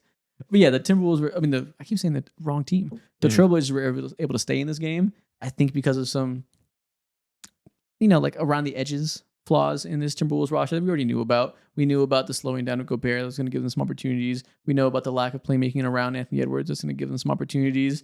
It's just stuff to iron out with a young roster. Yeah. One, Gobert, bald. Dude, he's like bald. Yeah. As fuck. Yeah, he's bald for real now. Two, I am very, like, we've been talking about these GMs and, like, over the last 2 years, over the last 3 years, you've been missing on these picks. If they gave up assets to go draft basically Bones Highland, right, in Rob Dillingham, like that, because that's really what it feels like in terms of his play style and like where he's supposed to fit. If that's not a real guy and you gave up assets, that's gonna suck. So that's one. But the ascension of Ant as a playmaker and everything that he was able to do last night with the driving kicks, attacking Klingon and attacking everything that Portland was doing, that was awesome. For Portland, another case of these bigs who have spent all summer in the gym taking threes. Klingon took 4 threes last night, made two of them. Shout out to you. Like, that's, if he can actually add that to his game, we're cooking. Different conversation. Yeah. We're on a different level with Klingon. So I'm really interested in that aspect of it. Denny looked really good. The defensive pressure from Portland, you just know what you're gonna get from them defensively. But yeah, last night was about Ant, and it was about the fact that he still is like the 3-point threat, the clutch player of the year candidate, right? All of that. He is on that different level. Shout out Anthony Edwards, man. That was the only takeaway, because they weren't even like, for most of the game, I was like, oof, why are they down to Portland? Like, they can't get a stop. Portland's staying ahead for a lot of this game. And Ant is just so good. He closed it out. It didn't matter. It's just going to be so interesting seeing whoever they figure out as the like 5th guy to fill out that rotation when it comes to who's going to be playing next to Anthony Edwards. I feel like I've been saying it's going to be Terrence Shannon Jr., but seeing Bones Highland was interesting. It's just so damning, though. Bones Highland's getting picked on. That it's not like going to be Rob Dillingham. You invested so much assets, getting no minutes, no burn. Like, that's the worst takeaway ever. Yeah, because you don't believe you're not believed in at all. Okay, time for a lightning round of the games that are less interesting. That we only have so much time on one day to watch all these games. So games that I didn't watch at all that you guys might have some notes on. One game I literally didn't watch a second of because I live in Chicago and it's blacked out on League Pass, so I couldn't go back and watch it. And I didn't watch it live. Bulls versus Pistons. No thoughts. Pistons offense looks like it was terrible. I wonder how that happened. I wish I knew, but it's blocked out on League Pass. Yeah, Cade. I watched a little bit of Cade stuff today. Cade didn't have a great game, and like his shot was not falling. His 3-point shot wasn't falling. There were times where like he would get downhill, but the finishing wasn't great. But the times where Cade was going downhill with strength and was able to actually use his power to create an advantage at the rim, it looked pretty good. And he started to take over towards the end of the game, but he just couldn't finish it out. And so I don't know if it's unfair because he did make shots to like get them back into it, but am kind of noticing that when that clock hits under 1 minute and we start needing some tough buckets, Cade, I'm gonna need you to start hitting these buckets routinely because not a lot of other people on that team are gonna be able to do that. And then also Madas looked great, right? Like just the three didn't really fall last night, but all the other stuff, the athleticism, the defense, the cutting, it looked awesome. Okay. Next lightning round game. This one I watched a little bit of it, but only the first quarter. Nets versus Hornets. I will say I am discussing because this is my lightning round game that I decided to go ahead and watch because I am so interested in seeing how LaMelo Ball, Brandon Miller, And gosh, I'm forgetting the new center's name. It's Kalkbrenner. He's good. Yeah, double in his first game. He is very good. He's very good at doing the basic big man things that the Charlotte Hornets haven't had since goddamn I don't know when. Al Jefferson, Dwight Howard, I think they have someone who they can rely on. Also, Diabate too looked fucking amazing off of the bench. He looks like he belongs in otherworldly conversations, but I'm gonna hold that because they played against the Brooklyn Nets. But overall takeaway is LaMelo Ball is not playing the same style of basketball or brand of basketball that they played last season. Seems like they're like showing a lot of love, finding open guys, not playing save me hero ball offense at all. Brandon Miller looks like he's taking another leap, another step, and he feels like he's gonna be like the most improved player of the year, most definitely. I think we forgot to do that for our predictions episode. I realized that just now. And I think if I was to have a vote, it belongs to him. We didn't do that, did we? Nope. I just realized that I was just talking about him in MIP. Then I was like, oh, who are our MIP picks? Oh, shit, we didn't do that. At least I don't think we did. It's going to be him. Chet Holmgren. Haven't thought about it a second. We're going Chet Holmgren. Yeah. Okay. Yeah, Donovan, I assume we didn't get a chance to watch this one either. Yeah, I was not locked in on that one. I super didn't get a chance to watch. Bucks versus Wizards. I watched that one this morning. I went back and watched it. A couple things. One, hey, Giannis for shooters pretty good, right? When everybody is knocking down their threes, because they jumped out early and they were knocking down threes and everything was fine. And Washington, they just couldn't really keep up. Miles Turner looked really good and he looked very impactful, and so he's gonna change their life. He really is. And that combination of like Giannis being Giannis, because the game was like semi close, and then we get to the second half and really the fourth quarter, and Giannis is like, all right, like I'm really the best player here. You guys can't really stop me, so I'm just gonna turn up. So he did that, but with Giannis, with the shooting that they have, they're gonna be fine. For the Wizards, Alex R, listen, man, soft. I mean, listen, man. I don't know where he was going. I didn't expect that. There were so many times where he just did not finish at the rim because there was such a lack of physicality and a lack of touch. And most of the times, bigs either have one or the other. I saw neither last night. So he was bad. Keyshawn George, really good, right? Awesome. I love Trey Johnson, by the way. Trey Johnson is going to be really, really good. He played very well in the first half, kind of tailed off in the second half, but he is a sniper. Yeah. This Giannis stat line, 37, 14, and 5 against the Wizards team that has no interior defense clearly on paper is the least surprising thing of this night. That is, I feel like I've been seeing that exact stat line against the Wizards from Giannis for 7 years. Facts. This is just like the most regular thing I could ever expect. Yeah. So shout out to the Bucks. Getting off to a good start, beating the hell out of the worst team in the NBA. Hope you continue that trajectory. And last one, the one that I know, no way y'all watch this. Kings versus Suns without Jalen Green, without DeMontis Sabonis. Did you get a chance to watch this game? Somebody who could have died in this game, I wouldn't have known until this morning. There was no way I was watching this last night. Yeah. I did, again, don't have time to get to everybody recording this the next morning. Damn sure didn't watch a second of this game. I don't even know what happened. Now, I will say, I did watch one specific possession where I saw Zach LaVine hit the most like dumb contested 3-point shot to close the gap within like 7 or 8 points or whatever it was. Nice. That's my big takeaway. Zach LaVine can still shoot contested 3-point shots. I did not watch a lick of this game. Yeah. That's the only one I know absolutely nothing about. And that is every game. We are going to turn you guys over into a later version of us that is at nighttime today, Thursday night. We're going to record after the Nuggets game and after the Pacers game. So we'll give you guys a thought on those two teams and the teams they played. Hopefully it was exciting. Maybe it was terrible. I don't know yet. You already know. You will know in 5 seconds what we think. And we're back here to talk about the two games that happened Thursday night. Like we told you guys, we're going to save some reactions for certain teams until we see them play tonight, including the Warriors, who obviously already played the Lakers. Now, we literally 10 minutes ago just finished watching them play an overtime thriller against the Denver Nuggets on the edge of our seats, watching a vintage Steph Curry performance, but more importantly, a vintage Aaron Gordon performance. Saw the best game of his goddamn career wasted. And before that, another double overtime thriller from OKC. Where do y'all want to begin? Here go 2 more for you. That was a. We were begging for that game to be over because that game ran over into. That game sucked. And Which one? Like it was good, but it was also extremely frustrating. OKC versus Pacers. Yeah. So I guess we can start there. Okay, let's start there. Another double overtime game that featured the Thunder once again having a goddamn terrible offense and refusing to close out a game, missing Jalen Williams, and also now missing Cason Wallace, Alex Caruso, undermanned against obviously an undermanned Pacers team. It was a rock fight for 4 quarters. Went to overtime in a way that you would think would be fun because they were going so back and forth, exchanging buckets, but they were frustrating buckets, I think. Yeah, for sure. Now, I will say, I think the most encouraging thing that I could see from OKC is like, okay, like, great. I see another sign, heartbeat of another two-way player who has legit offensive juice, and that's AJ Mitchell. Holy fuck, they would have lost this game so badly without him.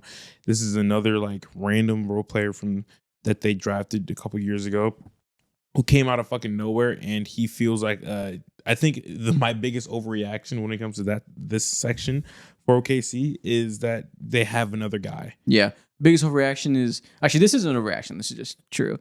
Nikola Topic, stay over there. Ice that sack. We're good. We got the backup point guard. We are good. We need another ball handler desperately. Yeah. We saw it in the playoffs last year. We're seeing it now with J-Dub gone. If they don't have Shea and J-Dub as their 2 creators, he has a desert of ball handling. And yeah, he gave him something there, kind of replace that secondary stuff that J-Dub normally brings. Very excited to see what they look like when all 3 of them are there. And very excited to see J-Dub come back. So I'm tired of watching this terrible offensive games they've had so far. This team has to go to summer camp and they have to practice like their ball handling all summer long. Because, I mean, to start the game, you see like they're trying to figure out where else can we get offense outside of Shea. We saw Lou Dort out here running actions, trying to get downhill, turned into turnovers, turned into bad shots. Like they were looking for places. They were looking for anybody outside of Shea to try and create something. And a majority of the time, if it wasn't Shea, if it wasn't AJ Mitchell who was saving their life, you're getting the worst shot possible. You know who they weren't looking for? Bo kept mentioning it while I watched it. They refused to look for Chet Holmgren. He was out there floating all game. It's been a thing since the beginning of last year, really. After they lost Giddey, they don't really have any ball handlers that have good synergy with him. Mm-hmm. He gets essentially 0 easy buckets fed to him. Shea, for all his glorious strengths, cannot set up a big man for inside reads whatsoever. He has 0 playmaking bag in terms of setting up a big guy under the rim for shots. And this game, you really felt that for Chet. Because I think Jada was probably the best one at that. Yeah. Earlier in this episode, we touched on OKC just for like a quick second when we were referring to the Houston game against them. And then I was like, oh man, like he's finally doing all the things, got his legs back under him. And you're like, oh, get fucked. Taylor 2 fucking games, bro. Get fucked. He was there just walking around. Yeah. And even though like sometimes you just don't get opportunities as a player, and that's fine on a game-to-game basis. But the opportunities that he did even get, he just wasn't good. He was like 0 for 6 from the 3-point line. He missed plenty of like rebounding opportunities, even though he had a good rebounding game. There were just a lot of like nitty gritty stuff that probably could have been cleaned up. Yeah. But more importantly, overall, like, yeah, going back to what you said, I don't hate Chet Holmgren, of course, but over here, out of the 3 of us, I am the lowest on him, simply because there has to be like some type of balance. And before I go ahead and crown him as like one of the 3 or 4 best bigs in all of basketball, you have to show up consistently offensively, for me personally. And he just is unable to do that because, of course, like deficiencies of his own, his team is just not supporting him at all. Yeah. This one was, we've seen have some bad games where he's not finishing anything. It's terrible. This one, I'm like, I guess you could be like, be assertive. Look at Can't the even offense. do that. Look at the Shea offense. It was just ISO every time. And it kind of goes back to the playoffs in the finals. The Pacers are amazing at forcing Shea to ISO and like knowing his habits of when he will see a double team coming and attack it, or when he will be scared of a double team. Not scared, wrong word, but when he will try to deter a double team and just go into ISO to not allow 2 bodies to get put on him. And that's what happened this whole game. This was the Benedict Mathurin versus Shea, taking turns ISO, going band for band masterclass. And that's why, like, the Pacers proved you can kill the man, but not the idea. Because obviously they didn't have Halliburton. Nembhard ends up leaving the game with a shoulder injury. Aaron Nesmith fouls out. And you have these 3 guys, these 3 guards that have like really propelled everything that the Pacers have done. Also, no TJ McConnell in this game. So the 4 guards that they had last year in the finals, they're out. And they don't finish the game. They don't go into overtime. And it just didn't matter because Pascal Siakam was doing a million spin moves and getting to the spot and rising up, making tough jumpers. Mathurin, he was doing his thing as well. The Pacers somehow, they were able to fight and scratch and claw and just do all the Indiana Pacers stuff that they normally do, regardless of who was out there. And so if you're a Pacers fan, this and you like are trying to point against people like Isaac who are like, yeah, you guys should probably tank. Like, they'll probably be in a situation where they can sit people at the end of the year. They're looking at you now and they're like, bro, we don't do that. That's not how we operate. Oh, of course not. Yeah, they're going to start the year trying hard to win, and they're going to do all the annoying Indiana stuff that we knew they could do. Mm-hmm. This game was the poster child for that. Now, what happens when you have to play extended periods without 1 or 2 year players? That's when I get scared, and that's where I'm like, you could see it quickly dwindling to where the tank thing comes up by come March, because we had played 2 weeks without some of these guys, and we went 1-5 in a 6-game stretch. Yeah. But I never had any doubt that if they wanted to win games at the beginning of the season, they are clearly equipped to be competitive. And that's what this was. This is the game they didn't win. At the end, they ran out of bodies. They're a light team now, and the better team won, but they pushed them damn good. Yeah, for sure. And I think Pascal Siakam continues to prove that he is one of the most underrated all-stars in the league. We talked about it earlier. He just has like no aura. We said some other things I'm not going to say on camera, but there's a myriad of reasons as to why he's like very underrated. And then that's great. That's very expected. Pascal Siakam is going to keep the offense afloat no matter what, no matter who's around him. What was unexpected for me was seeing how Benedict Mathurin was able to step up to the plate and be as aggressive as he was. That's normal stuff, but the consistency and how he got to his shots and really like finding the right rhythm and beat, and not like, I don't want to say hijacking the offense, but not being careless was like shocking to me. And we talked about how he didn't get a contract extension, and that was like cool work by the Indiana front office. He shouldn't have. He needs to go ahead and prove it. And games like this, if he's going to continue to be somewhat like this, regression to the mean, of course, things are going to be very interesting in Indiana and what they decide to do with him. Yeah. Outside of that, this game just kind of was what you'd expect. The Pacers being very frisky. Yeah. OKC's offense continuing to struggle, down bodies. At some point, it'll flip around. They shot 28% from 3, which, they don't have the best shooters. So that's not. This is just game 8 of the NBA Finals. Pretty much. Yeah. And they didn't have the best shooters. So it makes sense that OKC performed poorly. At some point, I hope to see their offense be better than 87 offensive rating in the half court.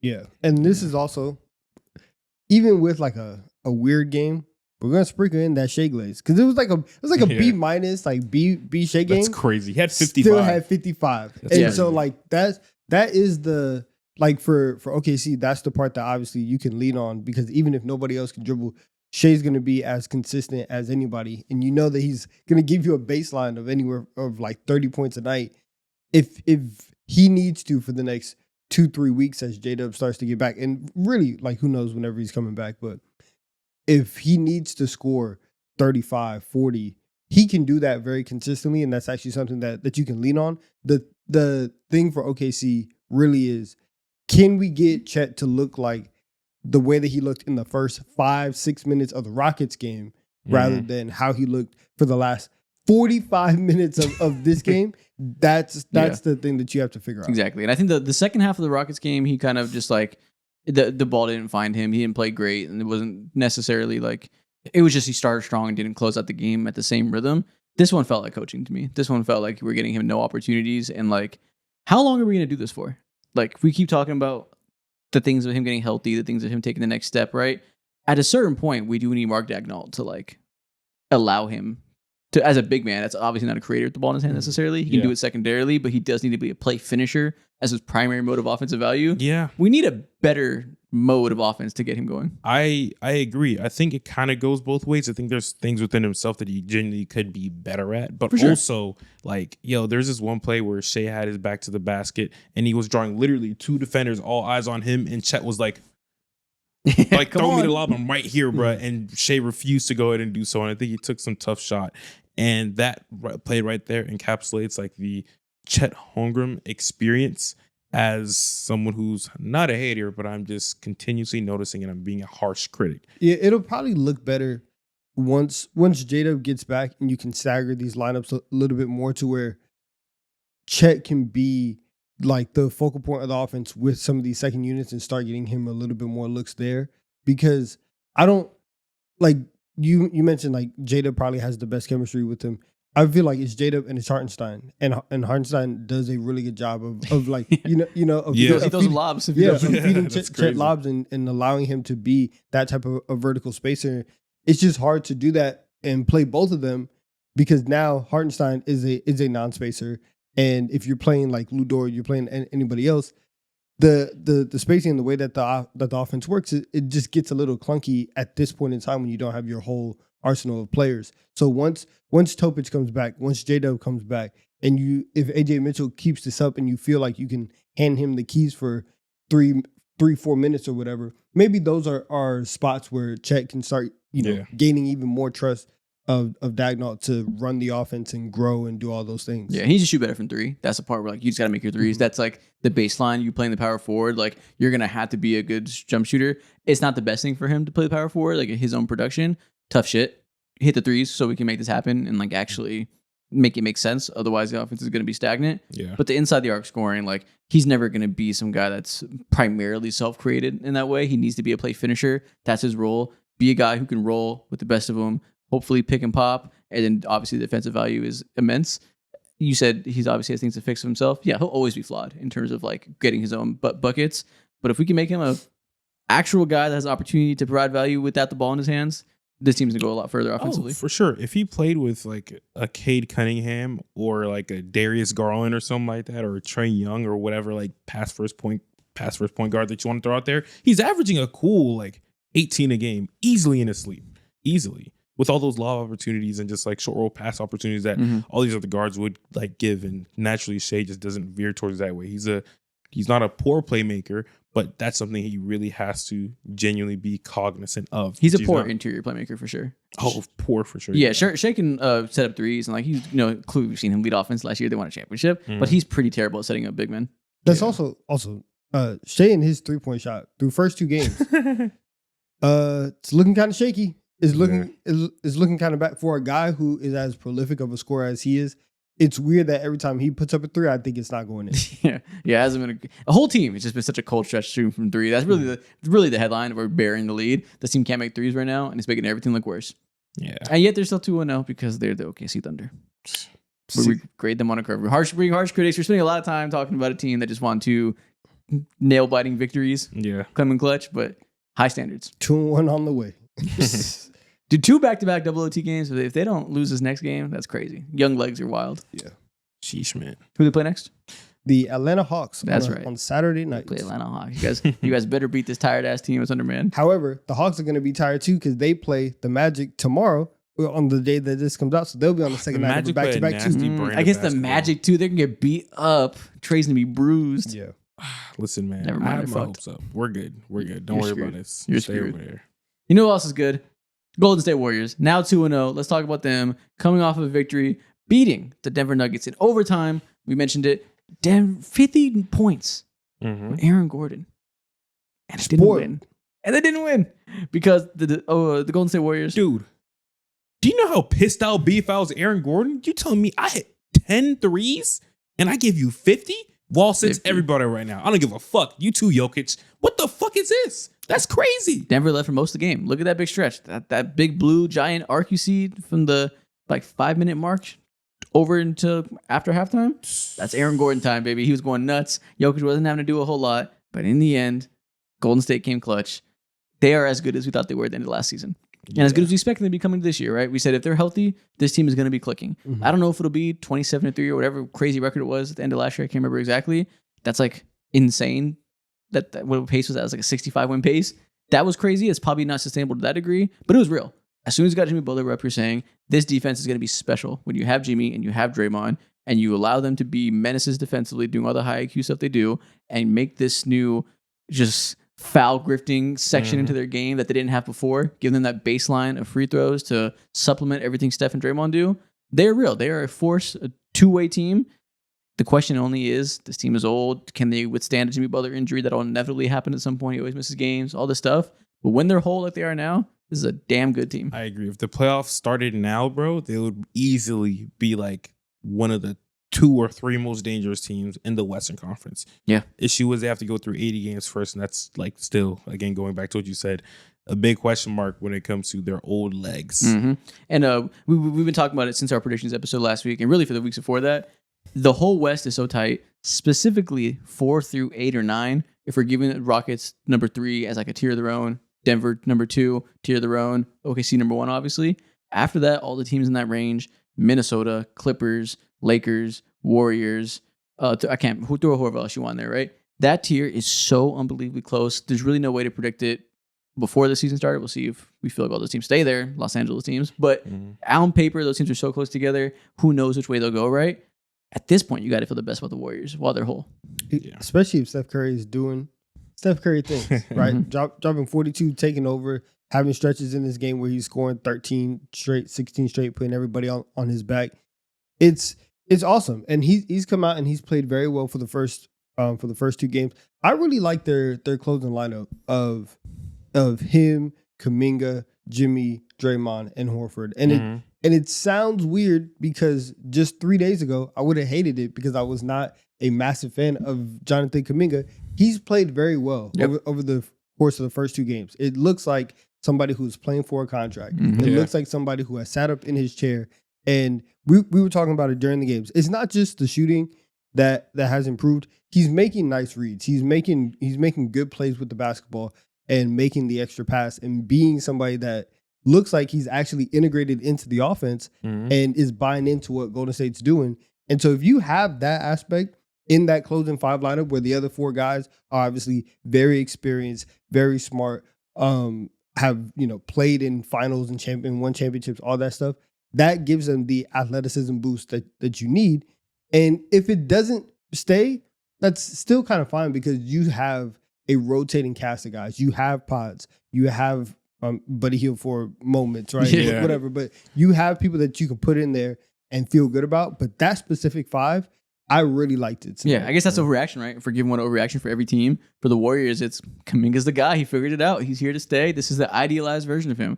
For years, we're saying, where's the extra scoring wing that can come in and fit this system? Which you mentioned the reads. That's the bare minimum. You have to be able to do that to play for Steve Kerr or he'll glue your ass to the bench. Yeah. And there's been times in the past where he's played really well. So I'm still going to call it an overreaction because I'm too scarred by Jonathan Kuminga. Good stretches to get too excited. You mentioned it's not just the shooting. It's not just the shooting. It is everything else you talked about. But with him, I feel like he is such a confidence-based player. This is the 3rd year in a row now, assuming this is one of those moments where he has stretches where he shoots like 40% from 3 and everything comes together. The defenses respect him. He's hitting those threes without hesitation. He slashes off of that. Everything's going smoothly and he looks like they figured it out. This is the guy that's going to help them propel them to the next era. And then for the next 2 weeks, he shoots 32% from 3. It forces it because he feels the lack of impact, tries too hard slashing, makes bad misses, doesn't play good off-ball defense, and everything kind of collapses off of the fact that the jump shot isn't falling, and he feels that. I hope that this new, I don't want to overreact, but I hope that this level of play he's doing for these 2 games lasts through thick or thin, whether that jump shot's falling or not. I'm going to overreact because tonight that jump shot indeed did not fall at all. I think he shot like 1 for 4 from the 3-point line, but he still had a great game to his new standard.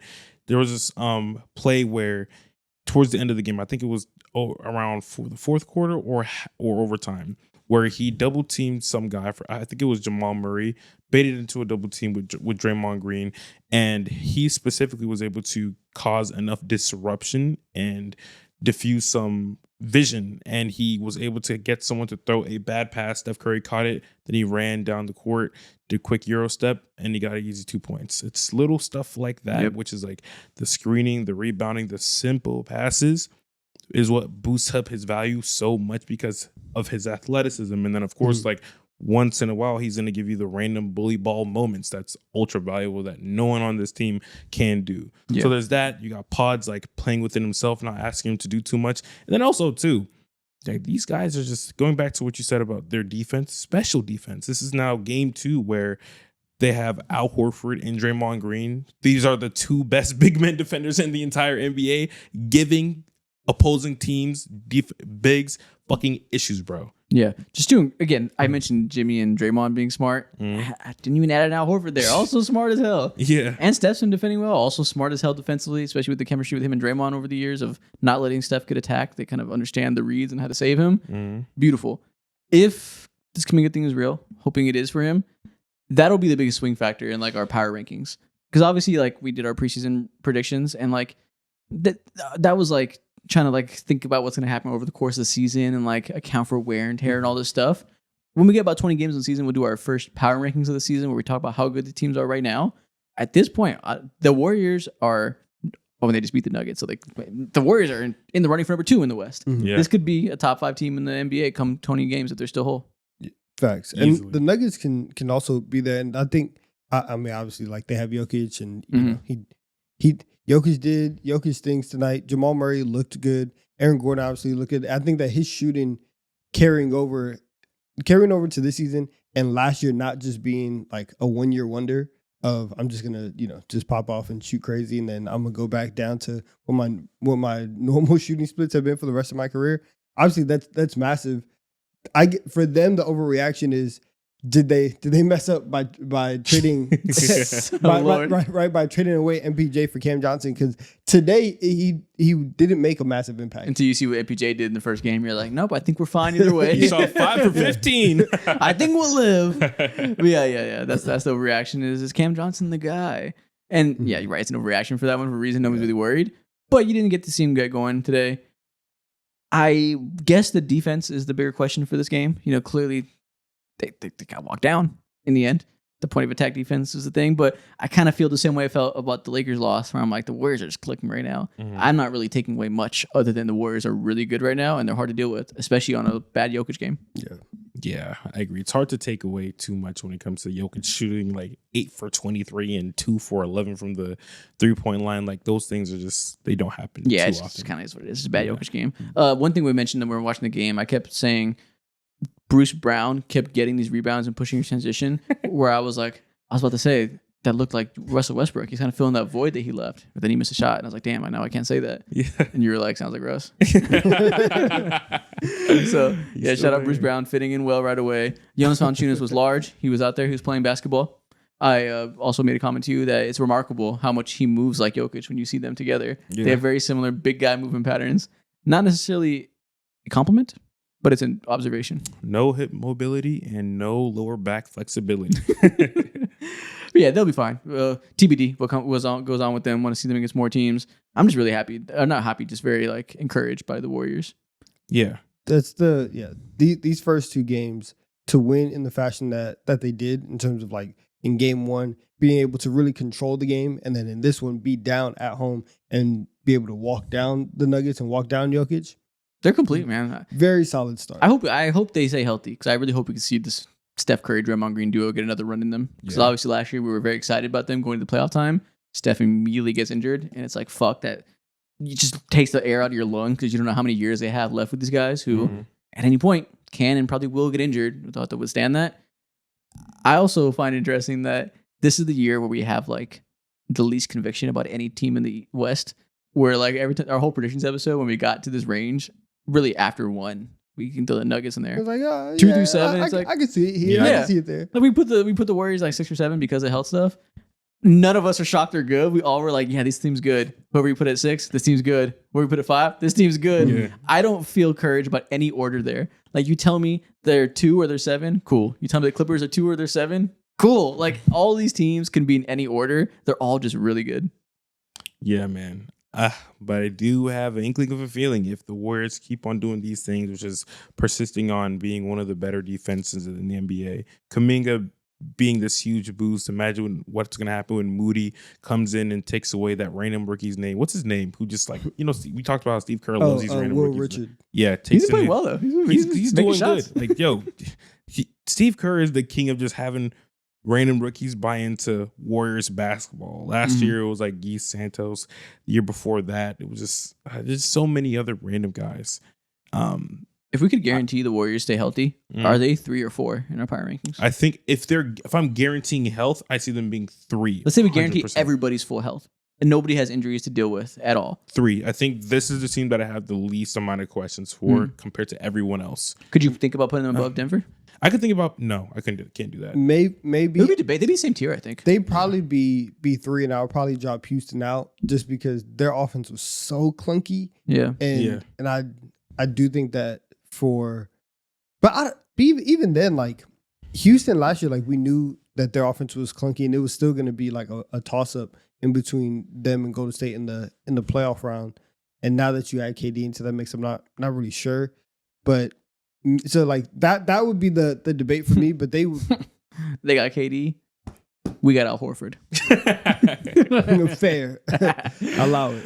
Yeah, but no, that's definitely gonna be the debate to me. Like, it's again, assuming everybody's healthy, I'm not down the Warriors team at all, and I'm also not down the Rockets at all. So that'll be something to keep in our minds about a fun debate. Yeah. I'm praying to God LeBron comes back fast so we can throw the Lakers in there and have optimism. Because right now, without LeBron, they are not in that debate. No, they're not even close to that debate. I'm looking at these role players and I'm like, man.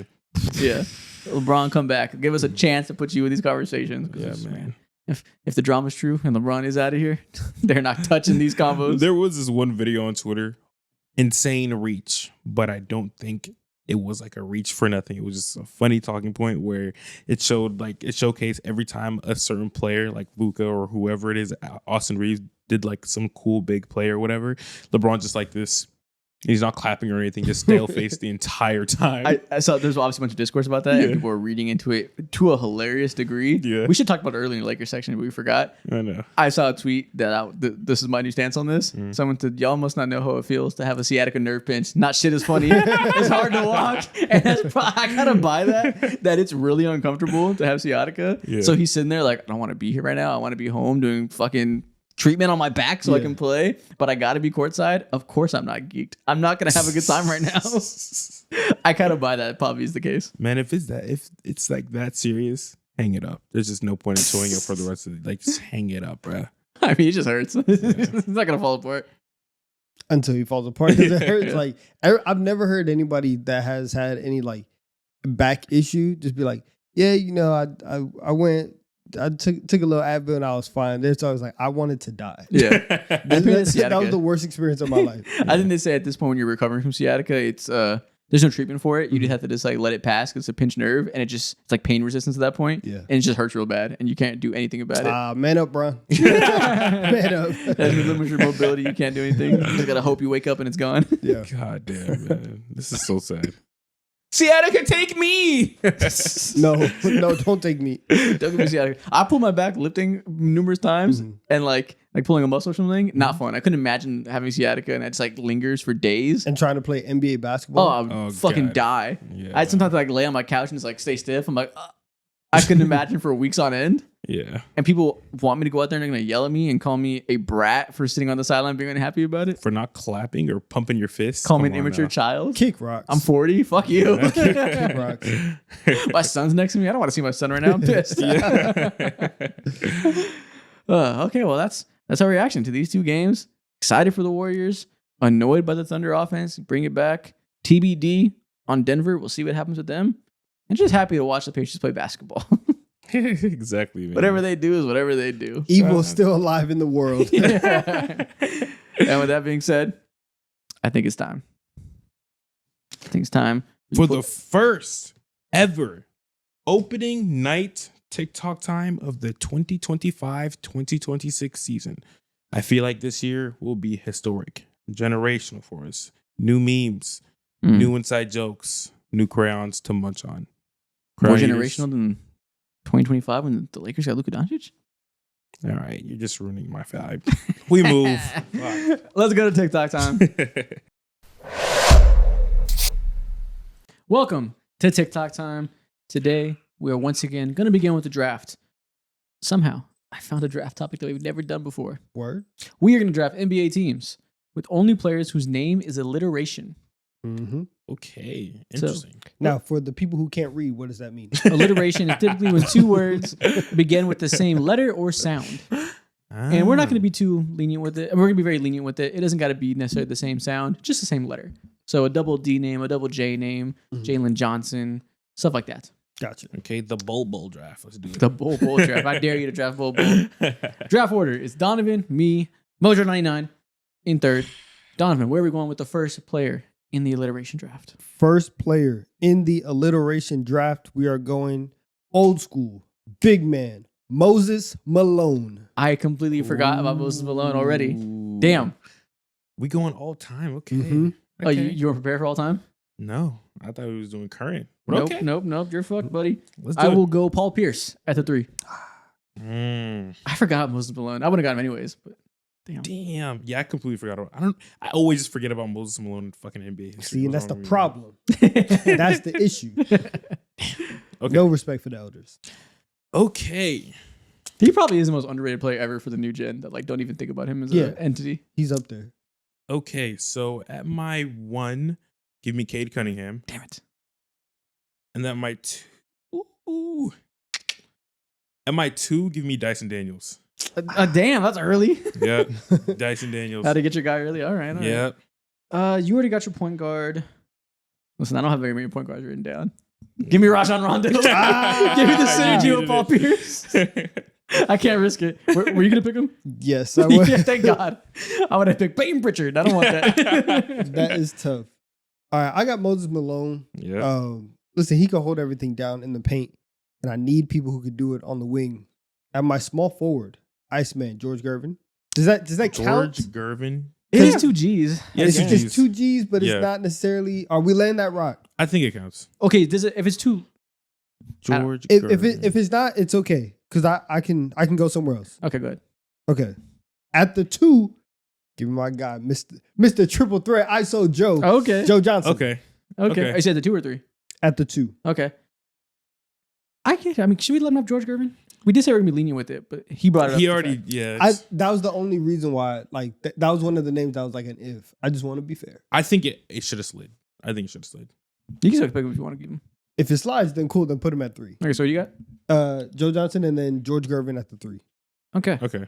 Yeah, we'll give you George Gervin. Why not? It's 2 G's. We said we're gonna do letters only. That's fine. I wish I would have thought about George Gervin. I know. I would have picked George Gervin over Paul Pierce. I would have picked him over Paul Pierce. With that being said, give me Daryl Dawkins at center. Ooh.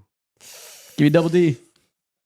That's Chocolate Thunder. That's a matchup right there. Moses Malone and Chocolate. We're banging chess. We're breaking rims. That's Love funny as hell. Okay. Let's go real fucking big. Just pick here. Jalen Johnson. We know you're gonna pick him. What Real position you want him at? fucking big. He's just gonna make the Hawks. What position you want your Hawk at? Give me Jaren Jackson Jr. at my 4. Damn it. And put Jalen Johnson at the fucking 3. Okay. Real big. Yeah, you should have went all time. My team is fucking cooking right now. I'm just now thinking his center's gonna be Onyeka Okongwu. We'll see what I'm. I think you clearly have better research than me. I didn't put much time into this. I missed 2 Hall of Famers in Gervin and Malone, so I don't even know. There's no one else. At least I don't think so with the research that I did. We're going small, putting Paul Pierce at the 4. Give me Bruce Bowen at the 3. Give me a defender. Ooh. We're rolling out wings. Okay. I'll just write Bowen here. What does it matter? Dusty team. Dusty team. We play the game the right way. See, how do I... Okay, so 1, I need a point guard. I'll take Ricky Rubio as my point guard. Okay. I need somebody to set up You do. Joe and Gervin. That's all he needs to do. No shooting in sight, though. Not a single 3-point shooter on your team so far. It's okay. And I'm a power forward. See, I don't really know. There's a couple things that I can do that I can really lean into, but we're just gonna be big. We're gonna go Houston Rockets. Go double center. I will take Clint Capella. Oh my God. No spacing in sight. Oh my gosh. Ricky Rubio. Your team is garbage. Moses Malone. Your team is the worst Oh, team. We're going double big. Getting every offensive rebound, every rebound possible. This is the worst team to ever feature 2 Hall of Famers. Yo, damn. Give me Bradley Beal at shooting guard. Yo, fuck, man. This is nasty. Clint Capella is not the double big type of guy I want. That's not the guy. Jesus Christ, man. If you had like Dawkins and Malone, I'm like, fuck it, we're beasts. Clint Capella's not moving me at power forward. Clint Capella at 4. Damn. This is nasty. Okay. Fine, we'll move Moses to the 4. We'll put Capella at the 5. Whatever. Okay. Have it, Joe. I guess. That makes it a little better. Sure. So Joe Johnson's gonna have to score 50 a night. Can you think of any other centers left that he took Clint Capella? I think he could have gone 2 other ways. I think he could have picked Patrick Patterson. No, who do you Stretch want four. at center? Who do I want? Yeah, because it's your last pick. You're up next. Oh, shit. I'm taking on Onyeka Okongwu. That's no question. straight Of dog. course. Hell fucking yeah, bro. All right. My team isn't even that good, but I guess I win by default because you have 3 Hawks and you have no shooting. Whoa, I got Cade Cunningham and What the Jaren fuck? Jackson Jr. Question. and 3 Hawks. If the Hawks had this actual team, are they winning a chip? Fuck no. Are they getting to the winning finals? a chip? Jaren Jackson Jr. and Jalen Johnson is fucking nasty. This is not nasty. This is a fine team in the East. This is Are they making the the finals? top. This is a 3 seed in the East. This is a 3 seed in the. Actually, I guess it could be 2 seed. No, they could be 1. Never mind. This is a great team. It's not a great team. If they had someone better than Onyeka, kiss my ass. This is a great team. What are you talking about? Not a great team. It's a great team. they're not beating the Thunder. They're not beating the No one the said Nuggets. that. You don't have to be a great team to beat the Thunder or the Nuggets. Come on now. I mean, kind of. I feel like the Nuggets can be a gateway to great team. Okay. The Cleveland Cavaliers are a great team. They're not doing that. The Knicks are a great team. The Cavs could beat the Nuggets. That's not impossible. Anyways, I got Cade, Dyson, Jalen Johnson, Jaren Jackson Jr., and Onyeka. Okay, I got Rajon Rondo, Bradley Beal, Paul Pierce, Bruce Bowen, Daryl Dawkins. And I have Ricky Rubio, Joe Johnson, George Gervin, Clint Capella, and Moses Malone. Good Dude, Lord. I can't even breathe with that team, with what he just said. I can't move. I feel claustrophobic. That's crazy. All right, next thing we're going to do. They figured out how to play basketball in the 70s. I think we'll be okay here. We play basketball with Converse and crackheads. Like, we'll be fine. Okay. That's the bar. If we can play crackhead basketball, we can Converse keep up on. with the Yeah. crackheads. Okay. Great. Capella could do that for sure. None of our teams are very special. If sure. I would have remembered George Gervin and picked him over Paul Pierce, then I would have been cooking. But I did wanted not. Joe Johnson so bad, man. Mm. So bad. All right, next thing we're going to do. Listen, it's a new season. Wait, time out. You could have had Joe Johnson. You picked Dyson Daniels over him. Yeah, I wanted Joe Johnson after Dyson. You think Daniels. Dyson Daniels would have went ahead of Joe Johnson? Potentially, I don't know where you guys I said mean, he that. did, but Okay. you like it, I love it, man. Listen, you made it. You took a swing, it didn't hit. Sometimes it don't. It's fine. But guess what? Team construction, W. You do have a good team construction. That's what you got for yourself. You have a good size, and your team makes sense. Can't say the same for everybody up here. My team's pretty small. Okay. It is a new season. We're still doing the same old stuff. We're still doing our classics. We're going to roll back a classic we haven't done in quite a while. I'm going to show you some NBA players as babies, and I want you to guess who they are. All right. Okay. We've done this in the past plenty of times. This is some new players you guys haven't seen before as children. Or maybe you have because you're a weirdo and you've seen them outside of these challenges. But I assume you have not seen these. He's sipping water. He's a little nervous. No, Say, man. fuck, I'm an expert. No, man. I've been digging through Facebooks. I don't belong with Billups and them. No. I'm going to be jail buddies with terrorists. Yeah, no. So real simple. I'm going to show you an NBA baby. You tell me who you're looking at. First off, who is this child? Oh, I saw this last week. What the Actually, he's a knower. No, Yo, you be at the... I Where actually don't know who this is. But I'm going to guess white player. I'm going to go Concanipple. No, this is not Conker Nipple. Ooh, is this Cooper Flag? Not Cooper Flag. No. Okay. It is a white player. You guys got that part right. I can guarantee you that isn't Reed accurate. Shepard. Not Reed Shepard. This is pretty easy. Look at the face. Look at the side profile. This is a notable white. A notable white player. Is this Peyton Pritchard? What? No, look at the hair. This is Austin Reeves. I don't know, man. Luka? This is Luka Doncic. I never seen that pic in my life. This before. is Luka Doncic. You can see it. Brother. Kind of. He's had the same haircut. You guys since he was don't 2. know white children good enough. Also, look at the And I background. pray he continues to not do so either. Look at the background. It looks European. It looks I guess you're non-American right. basketball courts. His dad did grow.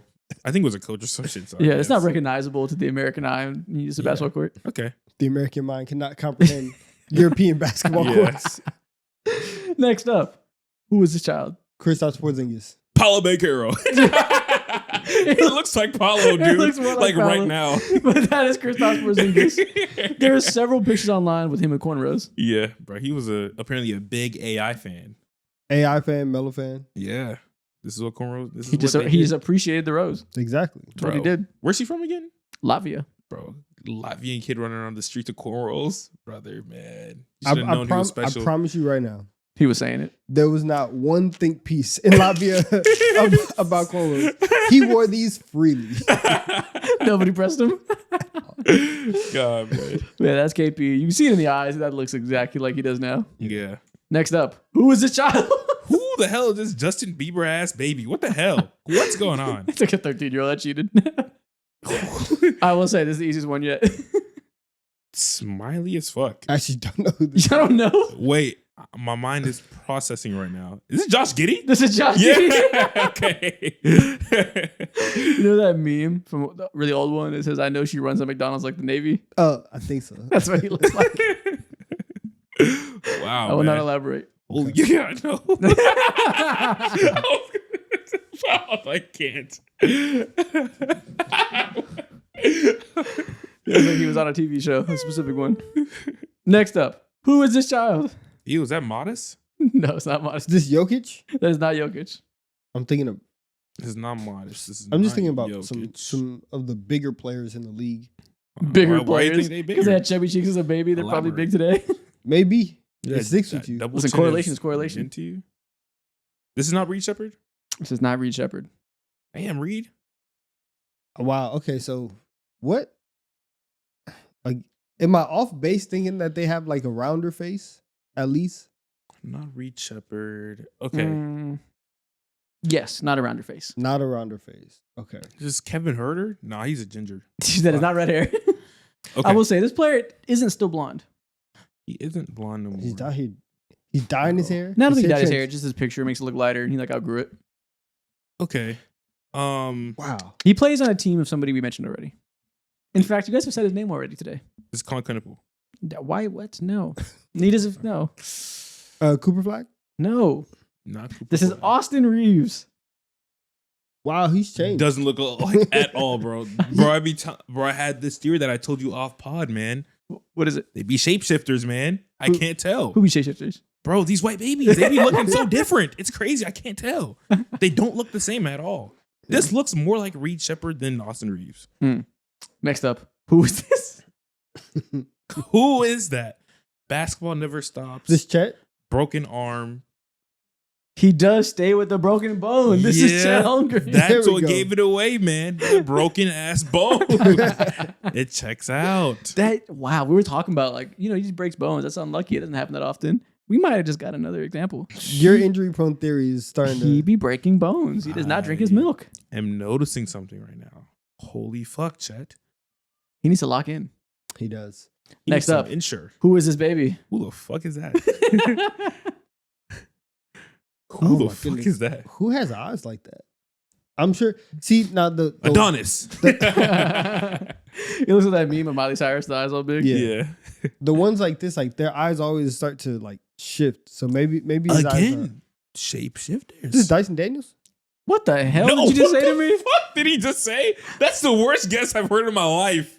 Dyson Daniels? We gotta kick his ass. They're not even the same skin color. No, don't even have the same hair. Look at the eyes. You think Dyson Daniels progressively turned blacker? Brother, we have to beat it with Maybe a I belt. don't know how long he's been outside. Like What I don't know what's going How on. long Dyson's been black? The blonde hair. First First of all, the hair texture is if you guys want to get on me for anything, it's the hair texture. There's light babies all the time. They get darker. That's a Caucasian child. We have to kick his ass. I have no idea. We gotta kill him. No, I don't know. Cameras. I don't know. Missiles. This is Cooper Flag. Oh shit. Fuck, man. Again, I had no damn clue. He's up there drooling too. You're right. Lock in, Coop.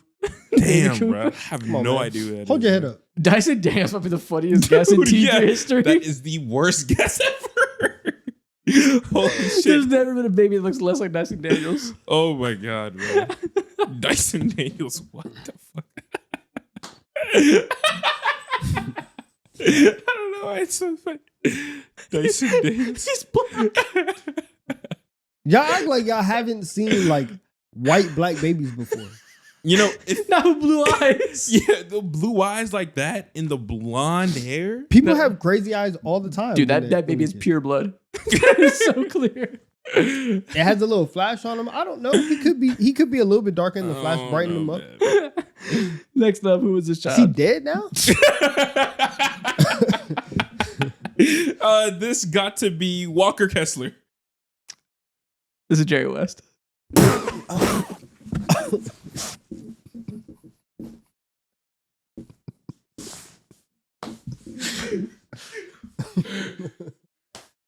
I'm on it.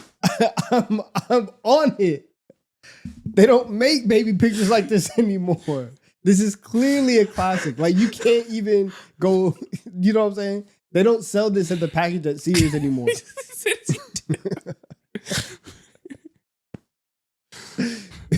Oh man. Think about it. I really redeemed myself, and I'm actually very proud of myself. It's a dark Again, you're proud of yourself. You didn't get it right. I guess. Why? I mean, you got it. Kind of, whatever. Nobody was got it never gonna right. guess a dead person. Yeah, you got it right. You got it. I would have never guessed that. Oh, God. It looks like one of those haunted ass pictures where you can tell ghost stories about this kid. Oh gosh, that hurts. I'm covered in tears. That kid was doing some shit Yeah. at night. He was. I Not don't know supposed to be the doing, race man. of babies, but I can tell if they're like still with us or not. This baby was trapped in an attic I feel very good about and that. was cursed by witches. I cannot breathe. Oh my god, I need This a picture tissue. would go like crazy in a locket or something. For sure. And we like open it up. No, not even that. 2025 version. Put him in a big ass pennant, just big ass diamond VVS's You around. can spin it. Yeah. I need a tissue. I need to recuperate. When I ice out Jerry West, it's gonna be crazy. No one is forgetting his legacy. We gotta do that. Bro. When we hit yeah. 1 million subs, we ice out Jerry West. R.I.P. Oh my gosh. Next up, who is this baby? That shot is so broke. That's Michael Keith Gilchrist. That's better than Dyson Daniels, guys. Is this Is this Lowry? No, not Larry Markin. Kevin Love? Wow, that's Kevin Love. Okay, there you go. Wow. Cool. Yeah, his dad was in the league, and his dad was friends with Klay Thompson's dad or some shit like that. Michael Thompson. Yep. Oh, is that a Michael Thompson jersey? Probably. No, it's a Jerry West jersey. Oh, it is. It's 44. You're right.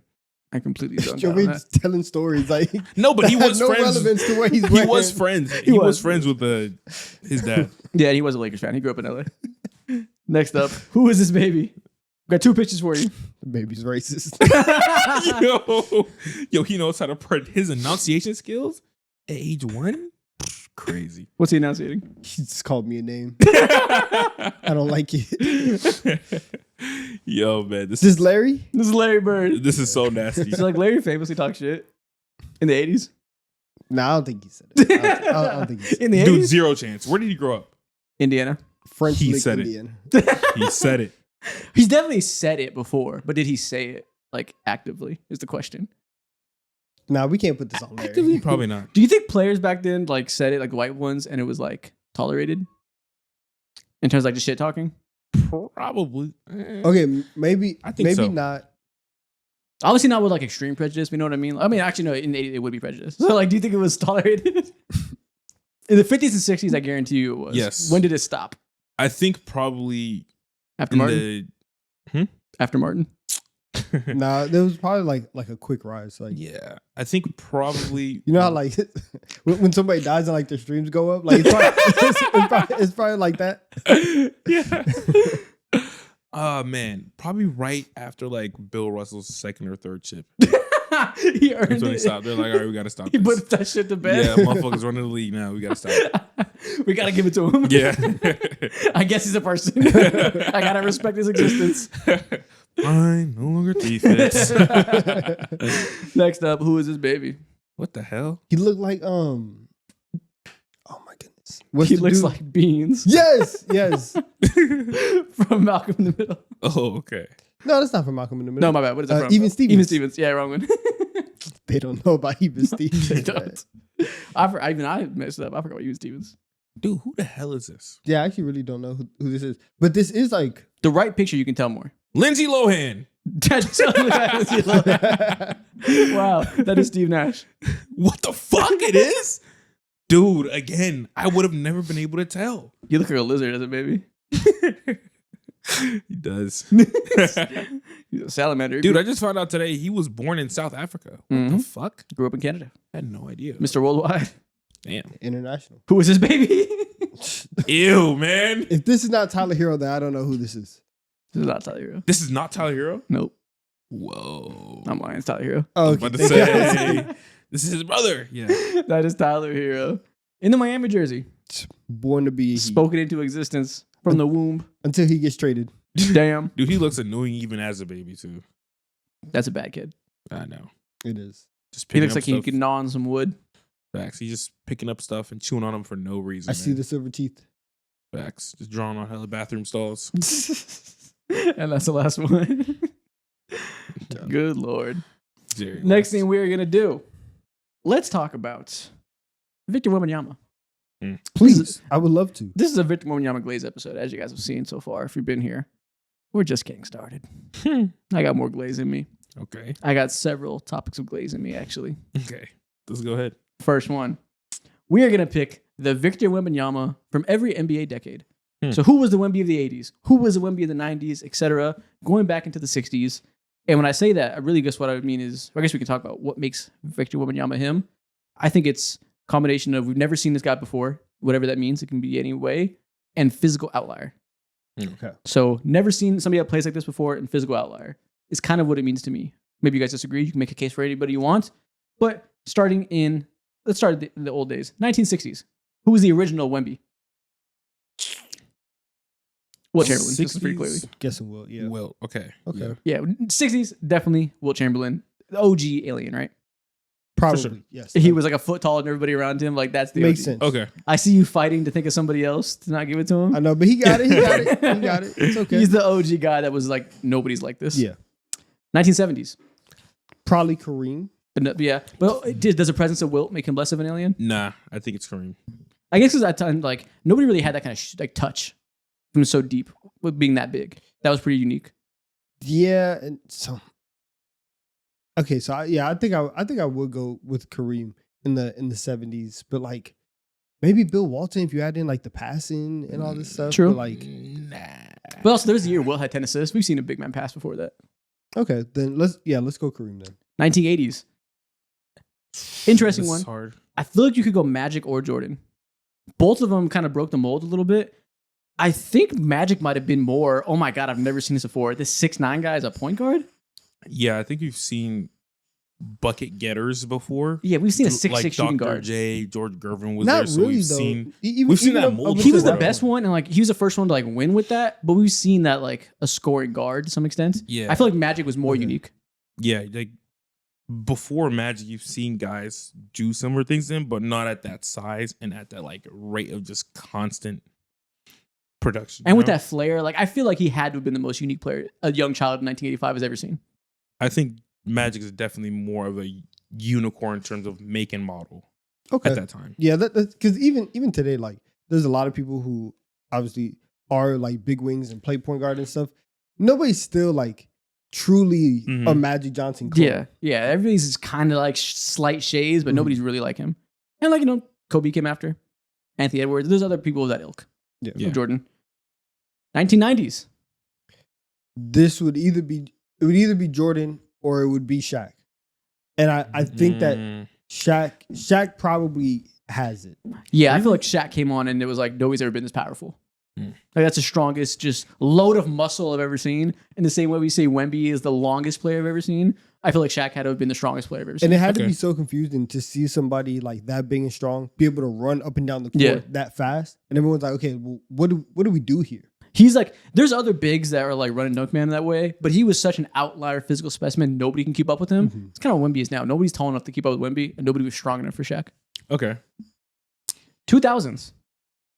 I think we can go two ways with this. We can go LeBron James. Nobody's ever been Magic Johnson, but also the hops of Jordan. Or we can go Kevin Durant.